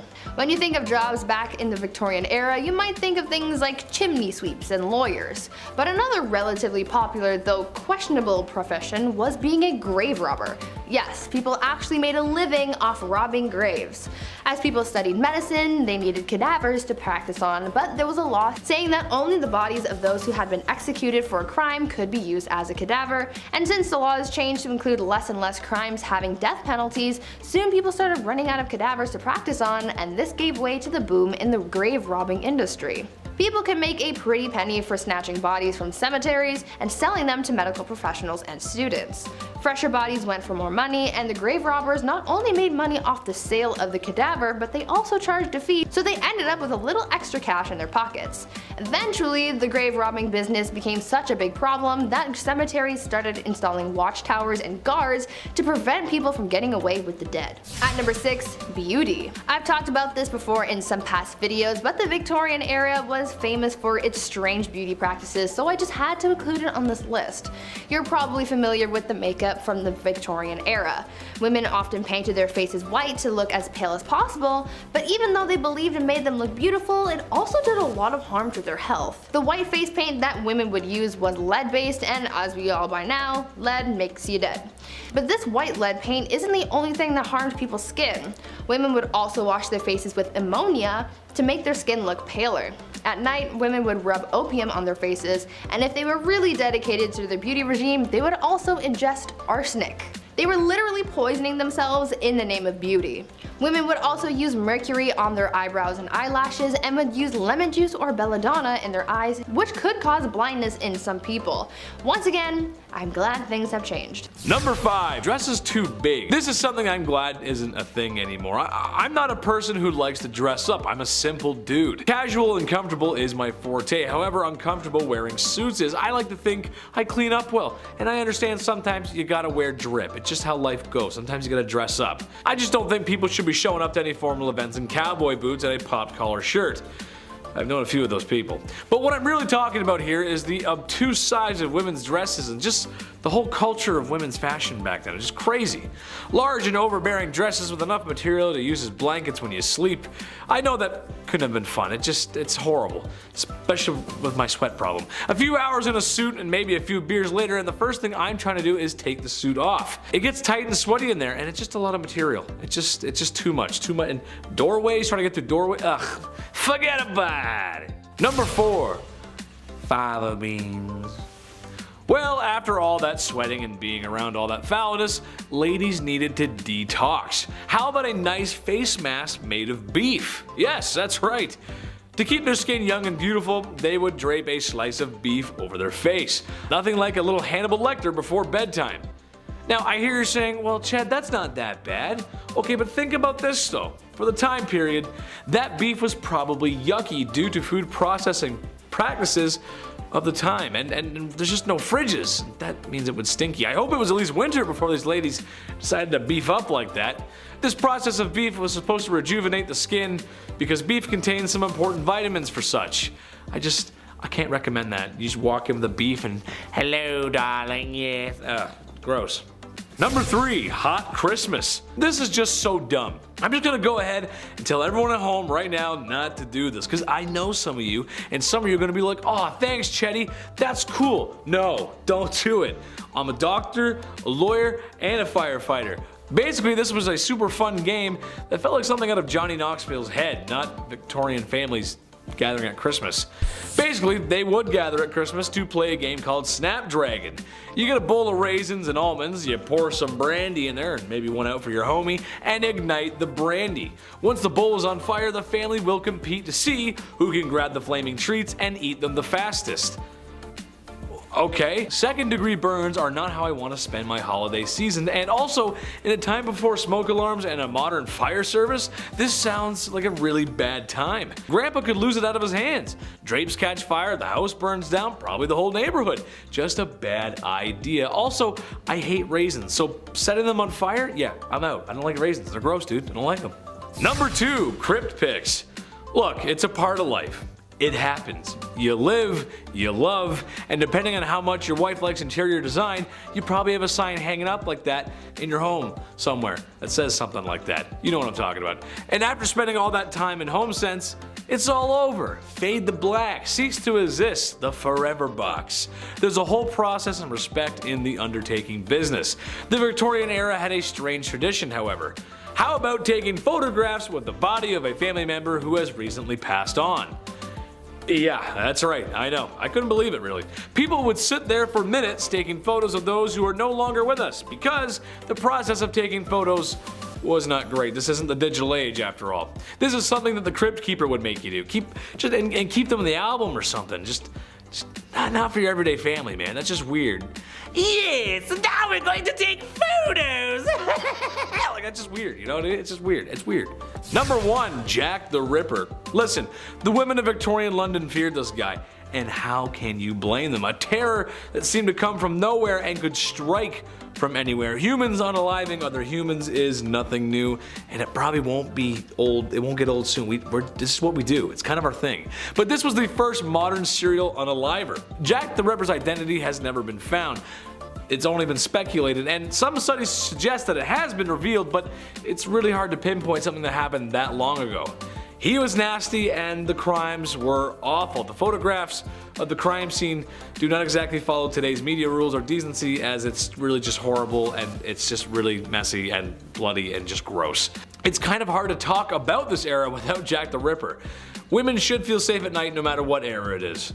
That's right, ladies, I'm on your side. Number 10, the hobble skirt. This is a bad idea written all over it. The hobble skirt, also jokingly called the speed limit skirt, was a dress with a very tight hem, making the poor lass who's wearing its movement, well, not having much of it. Can't have the wife running off from her home now, even if that, that meant the home was not a good place and men acted really bad back then. But no, you can't have her running away. Apparently though, some were so tight that it caused women to fall, and in some extreme cases, I can't believe this, those falls were fatal. What? Number 9, muslin dresses. Honestly, I can see celebrities doing this today. Okay, so the female figure. It's sleek, it's curvy, it's gorgeous. Today a girl's got some options on how she wants to flaunt what her mama gave her. You go, girls. But back then, well, not so much. Except for the muslin dress, apparently, which I find strange at the time, since seeing a woman's ankle could give a guy a stiff neck for hours, if you catch my drift. Essentially, this was a dress that you had to wet first, like a gentle misting, if you will. Yeah, weird, right? And then you'd wear it out. Now, for the summertime, this makes sense, and honestly, I might support this myself, actually. See the curves, stay cool. However, some stories tell us of women who wore this during cooler weather and then got sick. Fashion over function, ladies. Be careful. That's a silly one. Oh, 40 below, I better wear my muslin dress. Yes, I'm just gonna walk out. Number 8, ladies wear. Okay, this is a general one, but ladies' dresses and wear in general was just ridiculous. I mean those big poofy dresses, it just seems like ladies had it rough. When have they not? Wear a dress that's too tight or so big you struggle to walk around. Not to mention the fanciest of dresses have wire or wood cages and frames. Just making walking around more difficult because, yeah, that makes sense. For me, anytime I wear formal wear, I keep an eye out for bathrooms. You never know when you need to go. However, I just can't imagine trying to squeeze the lemon in those bad boys. Whew, that would be difficult. To make matters worse, there are stories of women wearing just regular big poofy dresses and then getting in accidents at factories. And yes, it was gruesome. And yes, they didn't make it out. And no, there's no movies about it. Stop asking. Number 7, pestilence fabrics. Last time I was talking about the Victorian era, I mentioned a few points on fabrics with harmful and dangerous chemicals, which happened more than it should have. It shouldn't happen at all, really. It's kind of sad. Well, that wasn't the only fabric-related issue that was out to get you back then. For example, wealthy people couldn't be bothered to do their own laundry. I hate doing laundry, I don't blame you. I'm not wealthy though. And sometimes would have them washed and taken away by launders who, well, wash clothes to the rest of the city. Being that clothes and washers themselves were poor, or that clothes were just mixed around regardless, that was an issue. There was a lot of sickness going around at the time and, well, it was contagious. A lot of times these sicknesses would cling to fabrics and when given back to their customers, well, they could very well come down whatever London was feeling at the time. It doesn't sound like a lot of fun. I think I'll just wear more of my dirty stuff. I'll just wear my underwear for 6 months straight. It was white when I bought it, not anymore, but it's okay. Number 6, lead. Here we go again. Lead, just lead in general. It was used in so much stuff. Seriously, it's scary. Especially because they knew it was harmful. It wasn't a secret, they knew. I was gonna pick one leaded item, but I couldn't. I mean, seriously, I know this is a list about fashion, but it was involved in some clothes making processes, it was in women's makeup, which that's also fashion, and it was in house paint, which I know that's not technically fashion, but it kinda is. Trust me, I used to mix paint before I was an internet comedian. I know the history of paint. Ask me your paint related questions in the comments below. I'm the guy you need to talk to. I mean, it was used in pipes too, and we drank out of those. It's just crazy. Now, it is one of those things that minor exposure to is fine, sure, but the thing was with fashion and beauty is that you probably would use said product every day, like the clothing or the makeup, and especially the makeup of the ladies. Lead poisoning symptoms include headaches, stomach pain, constipation, infertility, and memory loss. Yikes, that's not fun. We don't like that here. Number 5. A rat catcher. I know this will make a few of you out there squirm in your seats. Rats in Victorian England were a massive problem. They were everywhere. Every nook and cranny of your house, from the basement to the pipes. There was even an account of them spilling over from royal parks. So of course, where there is a problem, there is a job. Rat catchers were pretty famous throughout the Victorian era and were highly praised in society, but the job wasn't too glamorous. You'd be going into the dark, dirty places where rats would make their homes and catching and often killing thousands of rats a year. Often rat catchers would use other animals like dogs and ferrets to help them hunt down the rats too. I don't know though, gonna be me. Number 4, an upright worker. Upright workers, otherwise known as chimney sweeps, actually started off being children as young as the age of 4. The smaller size of the little kiddos was perfect for fitting inside and climbing up and down chimneys. The little suckers would rub their elbows and knees up against the brick of the chimney so much that they would be scraped raw before callousing. Isn't that lovely? No, it's not. It's horrible. Some children were deliberately underfed to keep them small enough to do the job. Some of them would get permanent lung damage from the dust and smut and smoke from the chimney. Some kids even got stuck in the chimneys. Thank the Lord they eventually passed a law that would make it illegal for anyone under the age of 21 to be a chimney sweep. But even then, 'tis not a profession many would like to have. Number 3, matchstick makers. The idea of a lighter wasn't really a big thing in the Victorian era.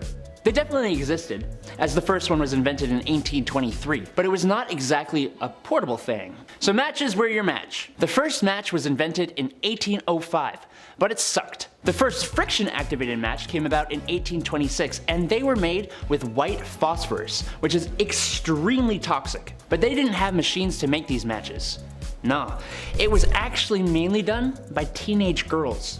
And in the worst of conditions too. Forget protective gear. Oh, you want to take your lunch break away from the highly toxic white phosphorus? Oh no. That's right. These girls would have to eat their lunch at their workstations, meaning they would end up ingesting the white phosphorus. Yes, my favorite seasoning. Number 2. Resurrectionists. Back in the day, medical schools who wished to study the human body only really had access to the bodies of criminals who had hit the end of the line. There actually weren't too many of these bodies around, which led to a good price for bodies that were in reasonably good condition, other than being deceased. This wasn't exactly the greatest idea, as now you've created an opportunity for people with no morals or empathy to go and dig up fresh graves, becoming resurrectionists. A cool name for an absolutely god-awful profession, if you could call it that. The problem was bad enough that people would actually guard the graves of their recently deceased loved ones. No one should have to do that. Number 1, night soil man. Alright, if you need me, I'll be depositing my night soil over in the toilet. Poop. Night soil is poop. And the night soilman? Well, you see, before we had real sewer systems, the night soil you deposited at home would go into a lovely hole in the ground. As you can imagine, these would tend to fill up over time, and that's when you have your night soilman come in. Yes, his job was to clear out the poop deposits from houses and cart it away in the middle of the night so nobody in polite society would have to see it. But they were always in business, so that makes the job a little less crappy. Number 10, knocker-upper. Alright, sounds a little different than its actual purpose. Hear me out. Alarm clocks, they're not great, right? They suck, no doubt about it. Now take the alarm clock and assign that job to a real-life person. What does that look like? What does that sound like, rather? At 6 a.m. That person is called a knocker-upper. A person employed solely to wake up workers at mills and factories on those early morning shifts. Now, going from house to house, using a long pole to knock on bedroom windows, that sounds like the best job ever, right? I can't close the list with this one. This is number 10, for sure. It's kind of fun. If you had this job, well, you're probably not alive anymore. I don't know, unless you live in a weird town. The people at the time were a lot friendlier back then than they are now, so, I'm sure the knocker-upper came around today. Be a little different. They'd probably be on World Star the next day. Knocker-uppers back in the day. Thank you so much for waking me up. I would have lost $14. Thank you. It was a big deal. It was definitely a big deal. Number 9. The linkerman. Before the introduction of gas lights on the streets of London, if you were traveling alone at night, well, you'd probably get lost. because yeah, even London now I'd get lost, you know what I mean? So that's where a linkerman would ideally come into play. They'd come in to save your night. What they would do is they would carry with them a torch to help guide your way home. They'd be like, hey, follow me, I know these streets, and then you do it, I guess. It's a little scary. At the end of this impromptu tour, they'd of course expect a little tip from you. Of course, thank you for lighting my path and getting me home. Cheers. Here's 1 nickel. It's actually a lot back then. Here's 1 penny. There we go. They weren't so bad. They were generally pretty helpful in getting you from point A to B, whilst also being able to see 1 foot in front of the other. That doesn't hurt, especially in Victorian London. You get to step on a dirty rat. That'll be gross. It's like a friend walking you home, only you don't know them, and it's the Victorian era, so probably pretty unsafe. 50-50 if you're gonna make it. And their charge was usually 1 farthing or the equivalent of a quarter. The linkerman, like a lot of the jobs on this list, was actually featured in a lot of art and literature from that era. And there were even a couple famous linkermen, famous linkermans, like Lawrence Casey, for example, who was the personal linker boy for the courtesan Betty Careless. Imagine that, your arm must be so strong with that lamp all day. Ooh, it's just like, oh, I can't put it down. Number 8, ghost photography. 1800s ghost photography. Apparently it was a theme or a vibe, I don't know, but there were people that would take the photos of these ghosts. So at one point you would be hired as a professional ghost photographer. On paper, here's your tax returns, that's what I did. The camera, of course, was a hot new invention back then, so tales of ghost and spirit were easily believed, especially when you have a photo of a see-through woman. That probably helps sell your tale for sure. Like, ah, here she is. It's like, that's mom. That's definitely not, you just did that in the back room. I don't believe you. A big name in the ghost game was that of William Thomas Stead. He was born in 1849, so now he's for sure a ghost. Stead was the son of a Congregationalist minister, and at the age of 22, he was appointed as editor of the Northern Echo, which was a regional newspaper in Darlington. Yeah, this British medium, Richard Borsonal, featured a photo of W.T. Stead and a spirit. Imagine that. Imagine a day where somebody was awarded the Nobel Peace Prize and they also posed for photo ops with ghosts. Like, can you pick a lane? Science or not? What are we doing here? Number 7, grave designs. Graves, but make them cool, you know? Customize your own pit in the ground. That's fun, that's grim. In the late 1700s, cholera, bacterial infections, pretty much anything floating around your mouth and eyes, it was spreading and it was bad. Not a good thing to ingest. Not an ideal time in history. Many were biting the bullet at this time, of course, being gravely ill. But with this came a dark, new, fun trend. Yeah, here we go. The safety coffin.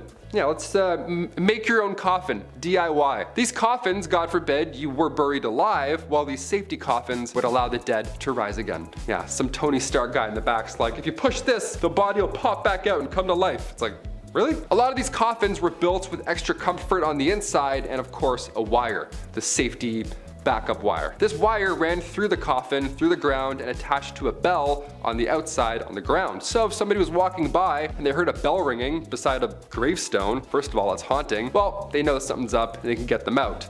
But folks would get creative with their safety coffins. They would ask the inventor to make them crazy things, like a man named Robert Robinson from Manchester. He had some odd requests. He passed away in 1791, but he instructed his family and watchmen to open the special door on his coffin after he passed. The special door would reveal a layer of glass. Yeah, so if anybody saw any condensation, well, you know, he's still alive and get him out. Only he wasn't alive. And now we just have the world's scariest exhibit, just a real life dead man. Let's close that back up forever. I don't want a glass coffin, that's disgusting. Number 6, rat catcher. I mean, obviously you know what's gonna happen with the name the rat catcher. It's gonna make a lot of you out there squirm in your seats, and I apologize in advance. Hit that thumbs up, you know, let's even out the energy. Rats in Victorian England, they were a massive problem. They were everywhere. Every nook and cranny of your home probably had a dirty, fat rat just sitting there with its weird teeth looking at you. From the basement to the pipes, everywhere. It was literally a big problem. There was even an account of them spilling over from royal parks. So imagine that. So of course there's a problem. So of course where there's a problem, there's now a job, right? Someone's got to do something about it. Rat catchers were pretty famous throughout the Victorian era. I mean, of course, brave souls, and they were highly praised in society, but the job obviously wasn't too glamorous. You'd be going into dark, dirty places where rats would make their homes, and we'd catch them, and you'd often have to kill thousands of rats every single year. And then deal with that. I don't even know how you deal with those bodies. I was gonna say bones, ew. More often than not, rat catchers would use other animals like dogs and ferrets to help them hunt down the rats, so You have your own little animal posse hunting down other animals. You would feel pretty good. You'd feel like the king of animals almost. Probably not, eh? It's probably a disgusting job. You probably hate it every day. Number 5, zinc chlorine coats. This one's bad, man, but it was stopped before it became a trend, thank God. Picture this, it's Victorian London and you're but a humble city servant. Your job is to clean the streets. One night it begins to rain, as it is known to do in England. I hear it rains there a lot, I don't know. And the city provides these humble men with coats that have a zinc chloride layer in the fabric. It was supposed to protect against rain and wetness and whatnot. A lot of chemistry in this video, but some might already guess that this was a bad idea. Zinc chloride is not only corrosive, but water soluble. So after a shift in the rain, a lot of these men came back with really nasty chemical burns. And no, they didn't have emergency showers like in Heisenberg's RV. They didn't have that, or your high school chemistry class. It was really bad. They stopped it immediately, because that's really bad. Number 4, asbestos fabrics. Chris will like this, he'll remember these. Picture this, it's 2004. It's Saturday afternoon and your dad just got finished watching an episode of Trucks. Nice. And now you have control over the TV remote. Saturday morning cartoons, here we come.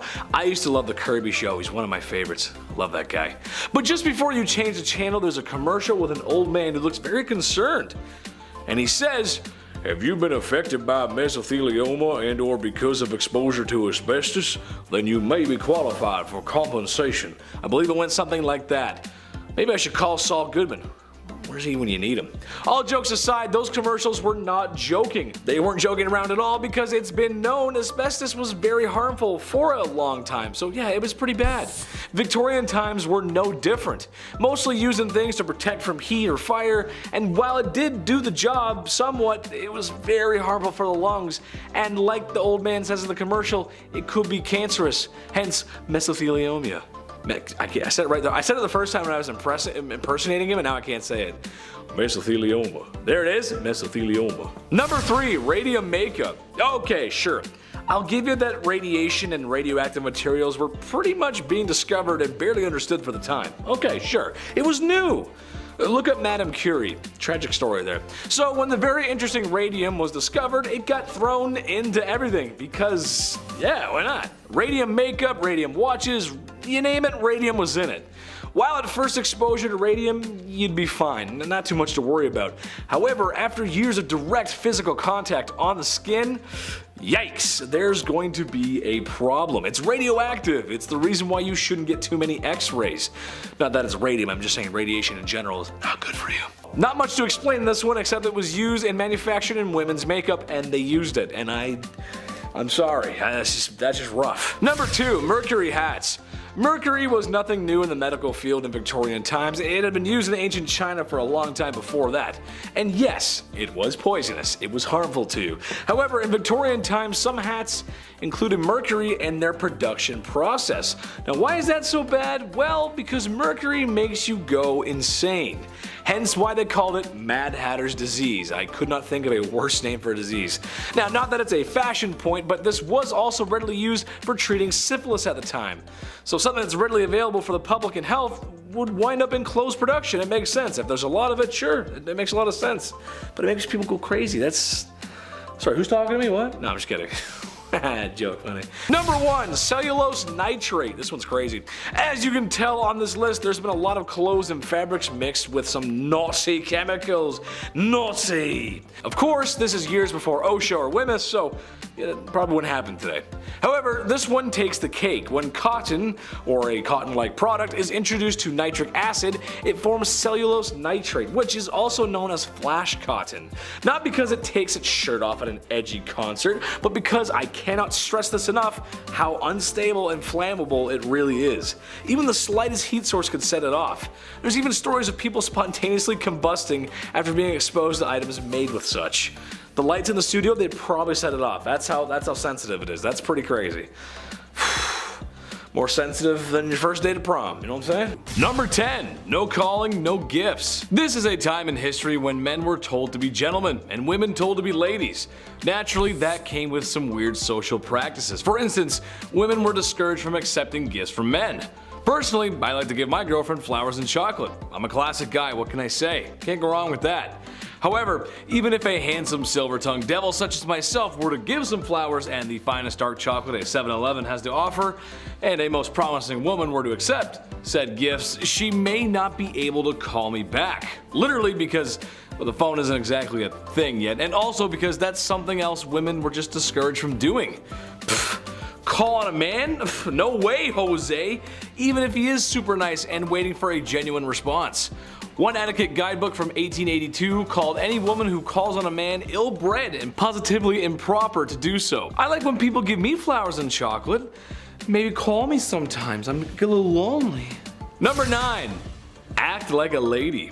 How dare ladies do anything unladylike? Ugh, said every man ever in the Victorian era. This is a time in history when ladies gotta be ladylike. That means makeup, corsets, and don't you dare do anything masculine. Oh, that's me angry. This is still a time when food isn't the greatest either, so imagine if you got an upset tummy at the dinner table. Happens to me a lot. You've got a handsome prince that your parents have arranged for you to marry. When you go to greet him, you do it with a simple gesture, as kneeling to curtsy could turn your linens a certain shade of embarrassment that 1800 stain cleaning technology could never wash away. You'd poop yourself. Where's Billy Mays when you need him, right? How dare women do such things as go number 2, or even worse, break wind? Oh, the nerve. That's just the way it went, folks. I don't make the rules. Number 8. Charged with love. Naturally, this was the past, and not being open to homosexuality was just the way it was. Especially when tucking yourself into bed at night alone wasn't allowed either. Homosexuality just wasn't gonna happen. They just weren't gonna be approved of it. It's just how it goes. It sucks. However, it's almost as if there's been love on this earth since day one, and to stop that kind of love, it's just silly, man. Wherever I go, everyone is welcome on this channel, or my Twitch. Chetty loves everyone, because in reality, this is a time period where you could wind up in jail for that kind of love. And as Austin Powers would say, that's just not very groovy, baby, yeah. Strangely enough, homosexual relationships between women might have been completely overlooked, as they were sometimes mistaken for women being friends. Yeah, I know. Some women even lived together, but given that they probably needed each other for financial support, people just kind of thought that's how it went, and they ignored it. It's like they live together, and you start putting the pieces together, and it's like, you know, I don't know, something weird going on there. But love everybody, come on, be nice. Number 7, a good thing. If I'm talking about medieval times, there's a good chance I'm gonna bring up the super not cool, not fun, do not condone or support the behavior of marrying a woman at the age of 12. Yucky. In part 1, I mentioned that there was a ton of corners and streets being worked by the only other job besides street cleaners at 3 a.m. by women. However, after venereal disease was becoming a serious issue, it was getting pretty bad. It was becoming clear that a lot of people who were getting sick were young women, like 11 to 16 age group. Ooh. Which I shouldn't have to tell you is bad. That's pretty bad, dude. When I was 16, I was rocking Black Ops 2, hanging out with my buddies, and partying hard in the summer.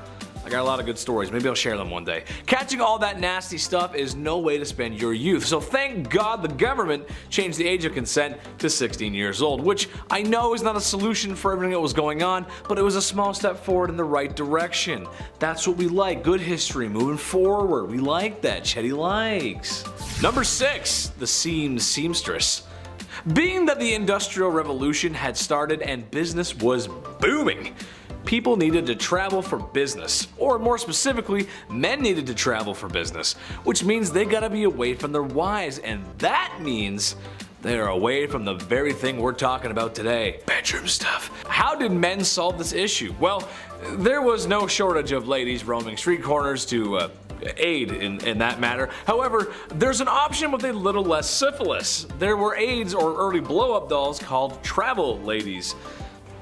Strangely enough, it was stored in a gentleman's hat. What? That's so wrong. Once it was ready to be used, it was inflated and reassembled. This is a quote from an ad from one of the products. It is inflated to the essential part of the woman wanted by a man. That just doesn't sound very good. This is why we have boards of people to check stuff from products before it gets shipped out to the public. I feel like that just wouldn't fly very well today. Number 5. Gym Day. Believe it or not, they were around 200 gyms all across Europe during Victorian times. Dudes were getting shredded. Why not? They're like, hey, we don't have dinner, but might as well just work out. These gyms weren't bright, they weren't open, they weren't well ventilated, motivating, safe, none of those things that you need today. No, Victorian gyms were reserved for the upper class. Yes, of course, grab your pocket watch and your blazer, Ezekiel. We're doing some bench pressing today, I guess. Yeah, grab your monocle, for sure, you're gonna need that. These machines also, they were not ideal to work out. They were designed as antiques first, rather than, you know, their fitness purpose and safety purpose also. Like, half these look like saw traps. There's no way I'm gonna be bending my arm around any of these Victorian devices. Even the machines today at the gym, I'm like, no way, no thank you.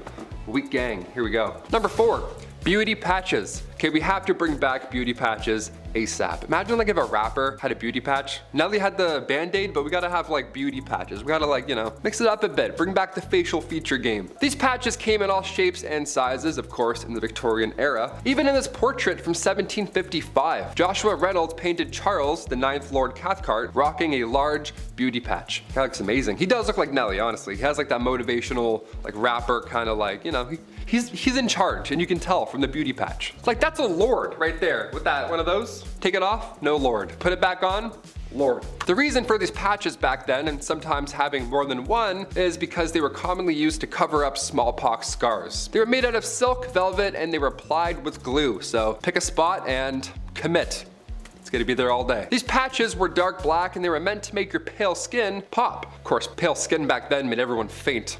Pale skin and long shoes, everyone was losing their minds. The position of these patches could also determine your political allegiance. How funny is that? Historian Joseph Addison took note of these positions when he observed two parties from the 1800s. Now, one party had patches on the right side and the other had the opposite. It's pretty amazing. It's a pretty easy way to flip jerseys, right? The other team starts winning, you're like, you know what?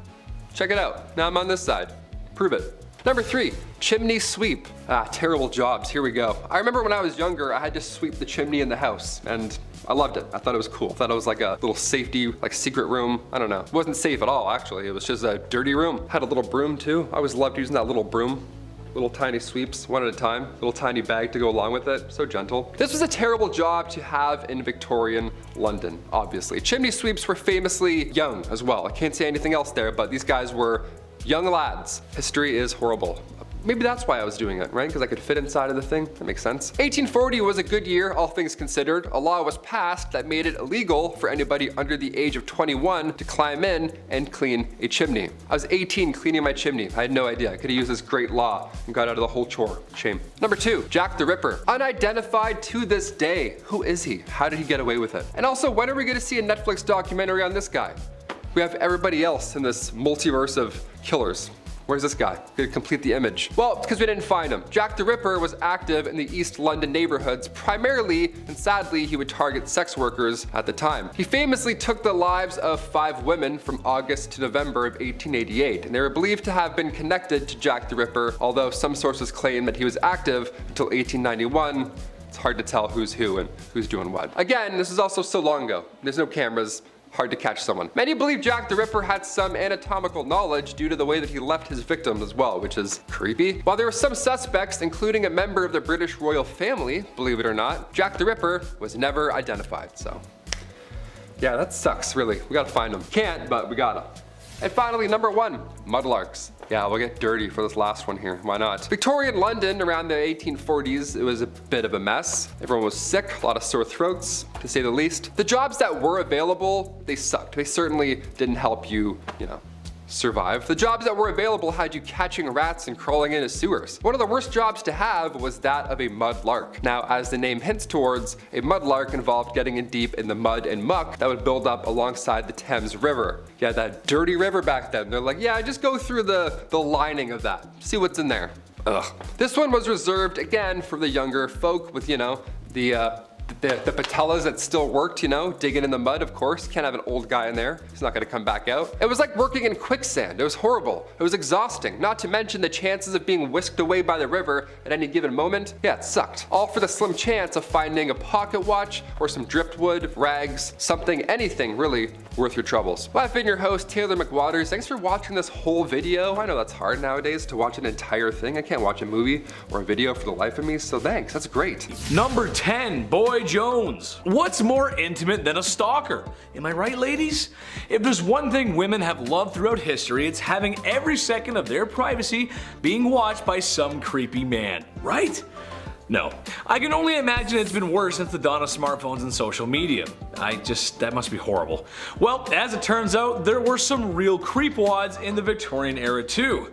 The Boy Jones was a stalker of Queen Victoria who on multiple occasions snuck his way into Buckingham Palace, one time escaping with a pair of the Queen's underwear. What? Arrested multiple times but still somehow found his way back to the palace. But what they should have done was swap the Queen's underwear for a pair of mine after a shift in the garden center I used to work at. Oh yeah, nobody's coming for you after sniffing those bad boys. Oh! Number 9. Graceful words. This was a time when ladies were supposed to be ladies, and that means manners are on the table and elbows are off. Dresses were worn to not show ankles, God forbid an ankle or wrist bust out. I think more importantly, however, or rather unusual that is that women were expected to talk a certain way. Good evening, Mr. Burrows. You must excuse my tardiness. There was a dreadful man screaming at me because my ankles were shown whilst mounting my carriage. Your what was showing, love? Oh, you hurdle. I can't believe it. Excuse me. I must be someone else. I don't need to tell you guys how ridiculous that is. I say fly out the handle, ladies. Wear what you want, do what you want. Number 8. Shots. Not the kind I like. Well, I don't know about you guys, but nothing ruins the mood for me and my lady like being fired upon. Yikes. I'd like to stay the night, kid, but the automatic gunfire coming from outside is starting to get to me. See, all gangster impressions aside, things must have been that way for poor Queen Victoria as she was shot in her carriage in 1840. A young man fired 2 shots at her carriage. More attacks would actually follow in the coming years. It's kind of hard to feel that certain kind of way after bullets go grazing past your pretty face. The worst thing that ever happened to my generation was making sure nobody was home when you were studying with your boyfriend. I was too busy playing Call of Duty, but at least I never got actually shot at. You know what I mean? That's just a good thing. Number 7, expectations. Alright, this one goes out to all the married ladies in the audience. Hello, how are you? I'm doing great, thanks for asking. I'm curious as to why you got married and what your expectations were. Did you marry your high school sweetheart and live happily ever after? Maybe you had a shotgun wedding and after one night at the saloon. Maybe you just really wanted to find a nice man and settle down, start a family, be a mother. I think any of those options are great, so as long as you have options. In Victorian England, you were expected to do the latter. Women were expected to get married and have kids, and that's about it really. My question is, why were ankles and wrists an issue but giving birth isn't? What I mean is it's kind of a compromising position to be in. All I'm asking is that the girls get treated fairly and given choices and be allowed to show some ankle. Doesn't make any sense. You can look at her business down there but you can't show an ankle? That doesn't make any sense. I'm a magician. Number 6, double standard. Divorce sucks. It's no fun. The person you once loved and cherished is now the villain in your story. I love McDonald's and I don't ever want them to be the villain in my story. I love you guys. Gotta get those Happy Meals. Divorce is something that isn't new. Honestly, it was probably invented the second after marriage was. In Victorian times, men had the right to divorce their wife if they had committed adultery.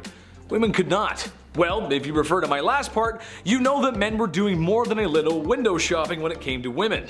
When men left town for business, they would have hired the services of a woman who patrolled the streets at night. No, I'm not talking about Batwoman either. So men can divorce women if they dare to do what they did on a regular basis. Yeah, that's totally fair. That's good. Equal. Absolutely. Yeah. Number 5, corsets. Nobody wants a waist bigger than 9 inches, said everybody in Victorian times.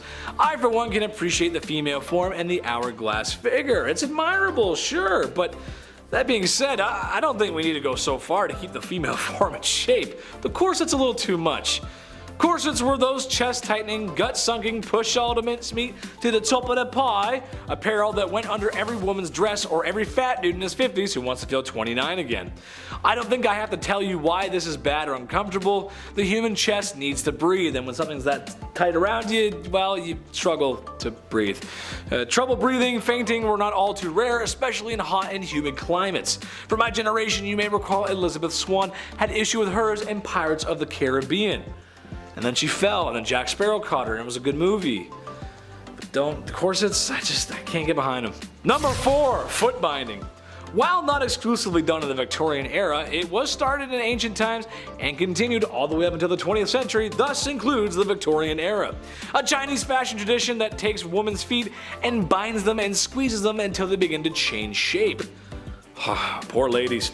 Again, I don't think I need to tell you that forcibly changing bone and muscle structure in your feet just for fashion is a bad idea. I think you all know that. For starters, it doesn't look right. After years of binding, the shape of the foot drastically changes. Secondly, the health risk of doing such is not worth it. Oftentimes toenails fall off or become infected. Ugh, gross.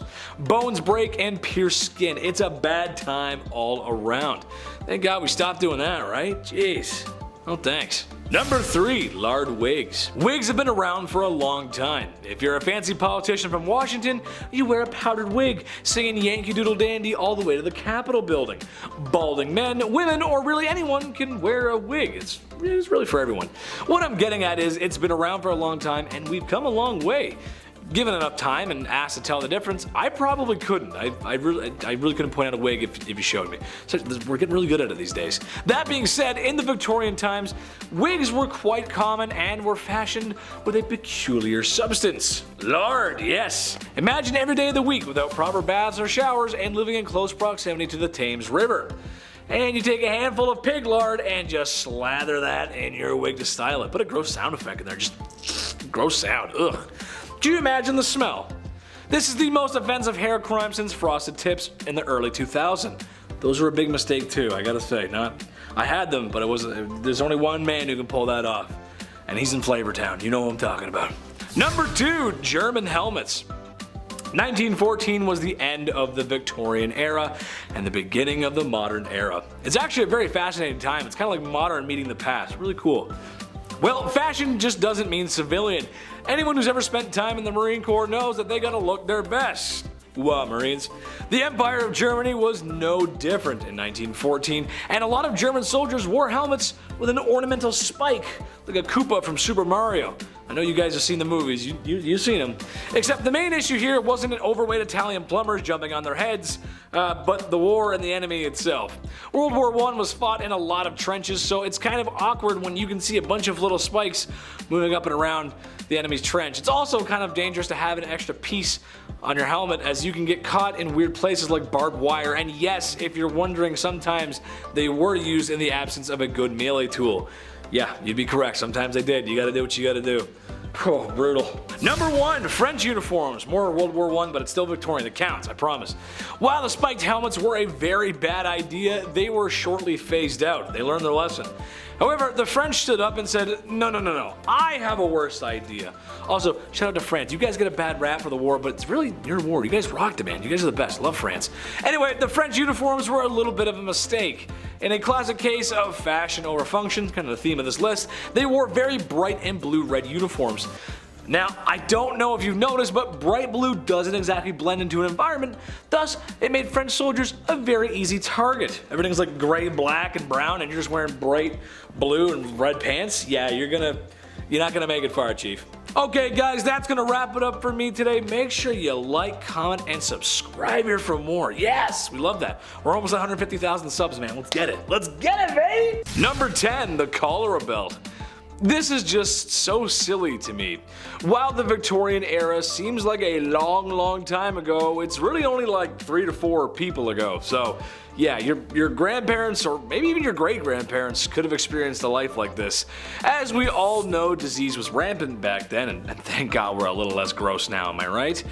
Well, cholera was quite the tummy bug going around back then, causing upset stomach, indigestion, and the Oregon Trail's favorite, diarrhea. Ooh, no thanks.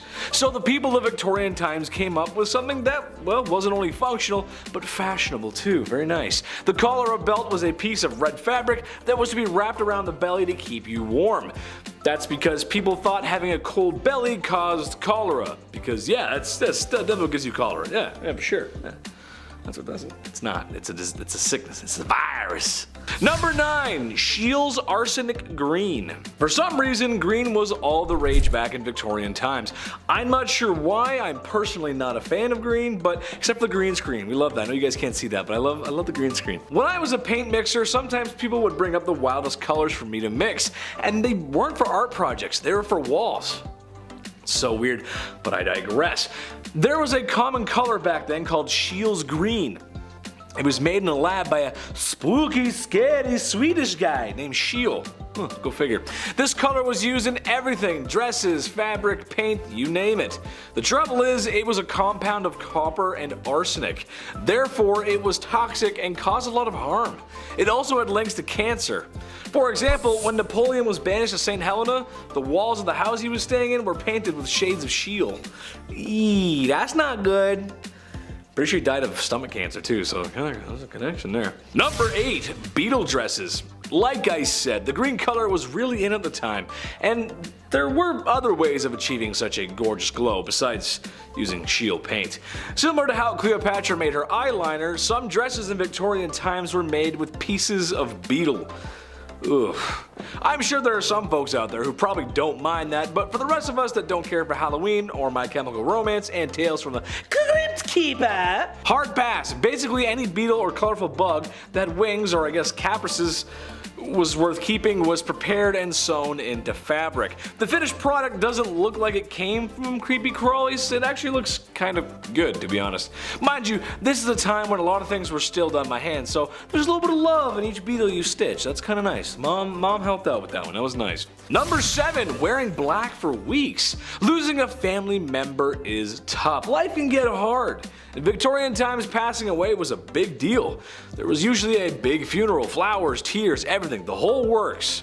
The crazy part is, you were expected to wear black, or mourning clothes as they were called, thought to be an outward expression of one's emotions and feelings. However, it's not like that one funeral of the distant uncle you had, where as soon as you got home you ripped off your suit and hopped on Call of Duty to see what your friends are doing.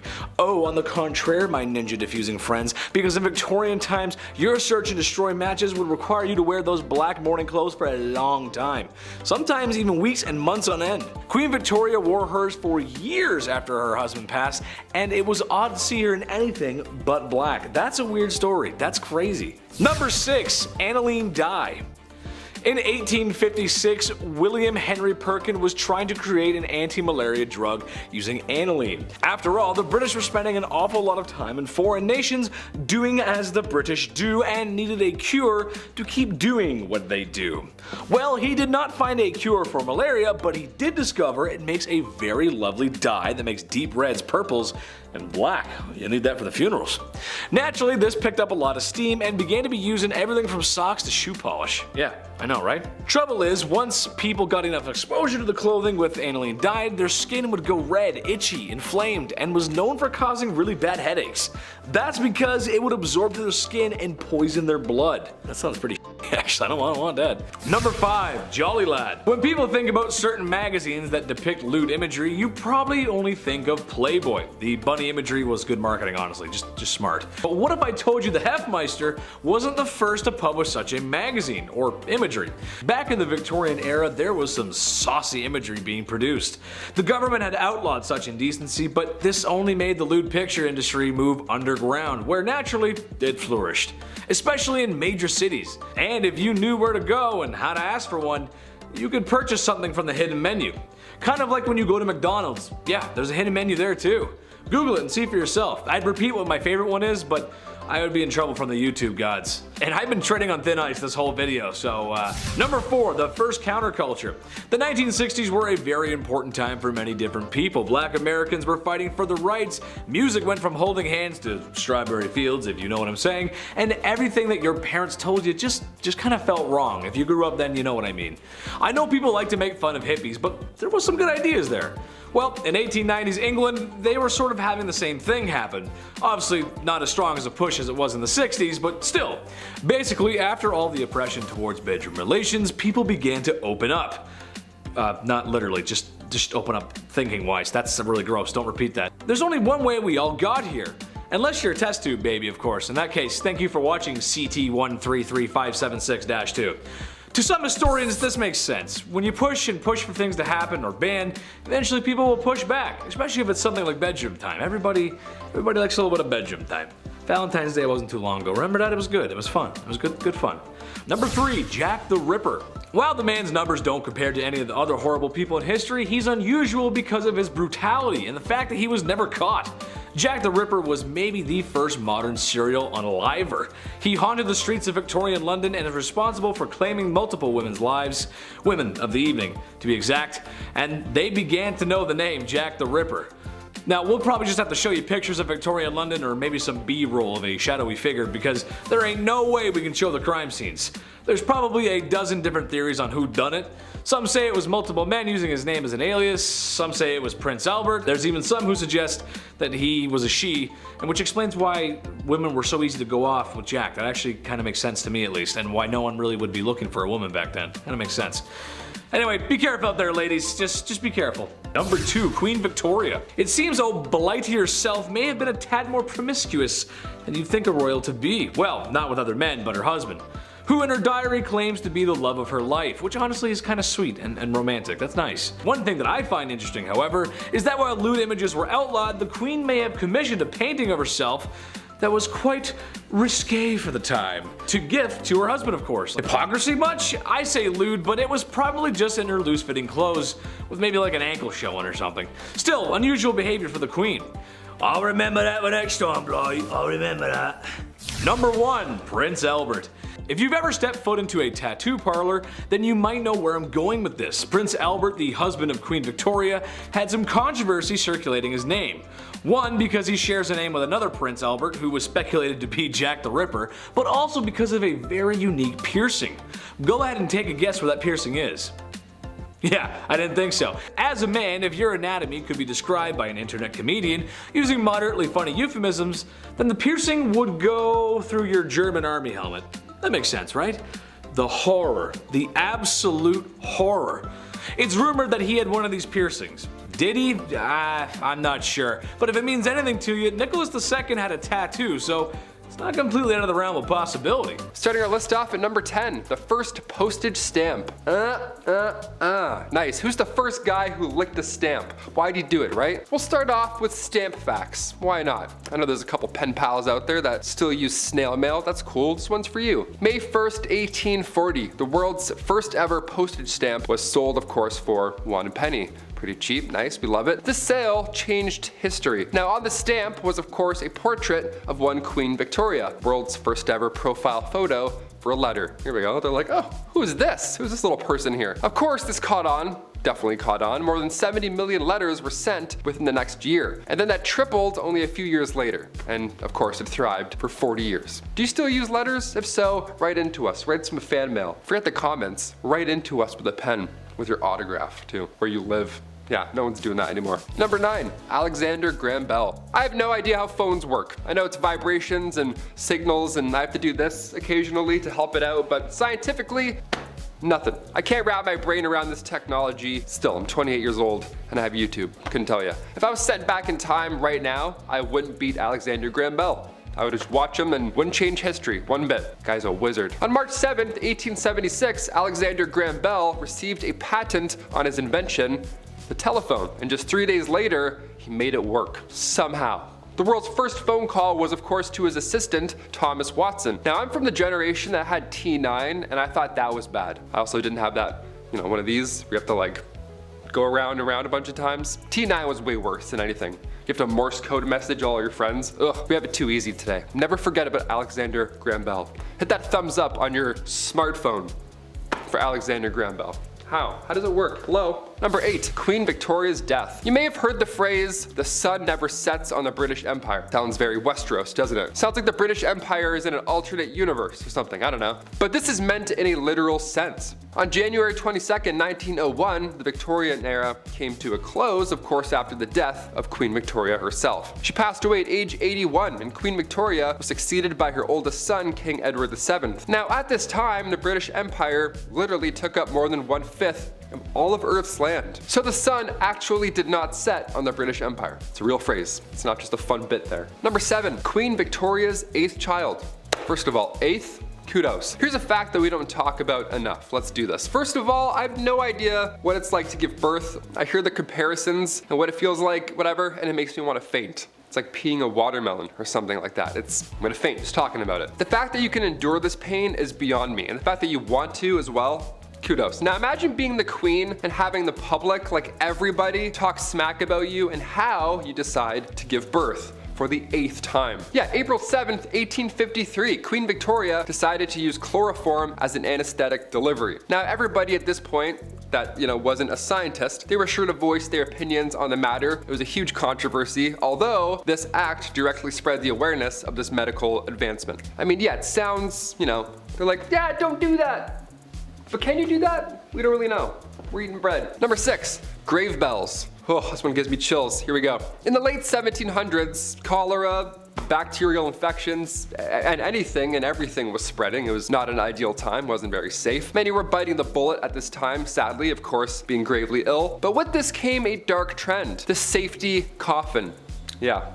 Just a backup coffin. These coffins, Lord forbid you are buried alive, these safety coffins would allow the dead to rise again. Nice, like it's Michael Jackson's Thriller. They would just come out and be like, oh, guess who's back? Back in the Thames, here we go. All these coffins have extra comfort on the inside and a wire. This wire ran through the coffin and then attached to a bell on the outside on the, ground floor. So if a passerby heard it, well, they would know something's up. Folks would get creative with their safety coffins. I mean, they'd personalize it. Like for example, a man named Robert Robinson from Manchester. He passed in 1791, but instructed his family and watchmen to open this special door that would reveal a layer of glass. So that's real haunting to find. Hey, come look at Grandpa. Yeah, he looks good, eh? Patent number 81,437. It was actually granted to Franz Vester in 1868, and it was an improved burial case. Just a glass case with someone who may or may not be alive inside. 50-50. It had an air inlet, a ladder, and of course, a bell. The description of the patent says, if too weak to ascend by the ladder, they can ring the bell, giving the desired alarm for help and thus save themselves from premature death by being buried alive. So now I ask you, if you're walking in a graveyard and you heard a bell ringing,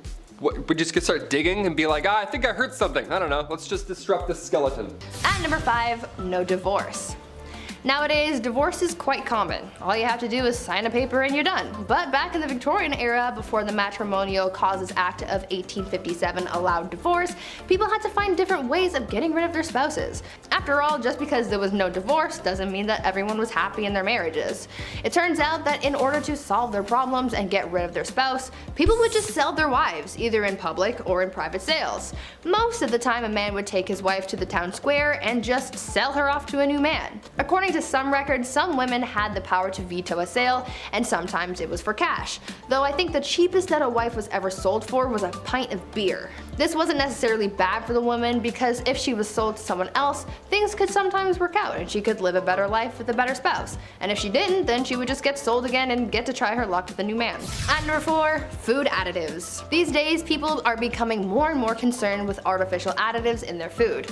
All natural, organic, pesticide, and hormone-free food is becoming more and more popular, but back in the Victorian era, people were putting all kinds of additives in their noms, and a lot of it was really, really bad for you. Like, we're talking deadly. Chalk and alum were often added to bread dough to make it whiter, and sometimes pipe clay, plaster of Paris, or sawdust was added to the mix as well. Red lead was sometimes added to cheese, lead was added to cider, mustard, wine, sugars, and candies, copper sulfates were used in preserving fruits, jams, and wine, mercury was used in candies, and even ice cream was made using a water and chalk mixture. All of these unsafe ingredients are actually what prompted the food safety industry, because no matter what's going on, you shouldn't be eating lead, chalk, and mercury.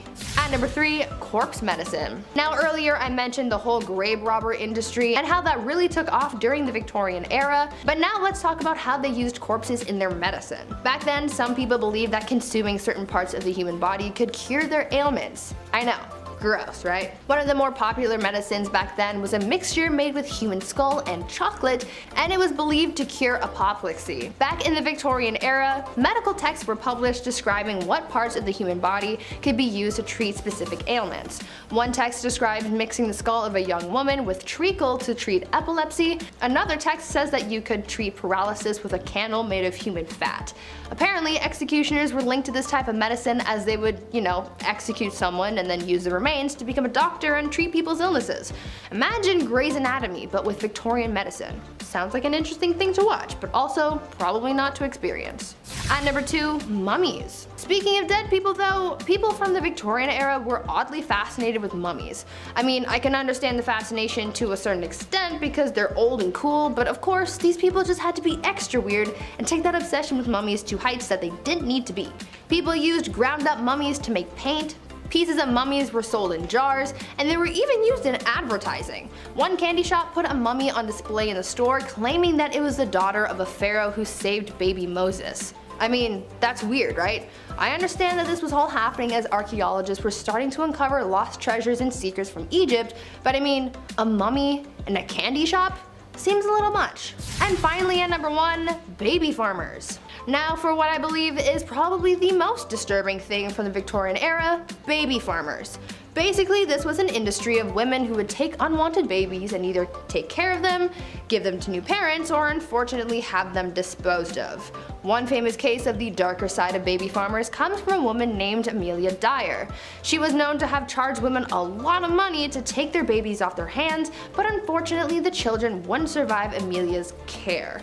It is believed that Amelia was responsible for the passings of hundreds of babies, making her one of the biggest monsters of the Victorian era.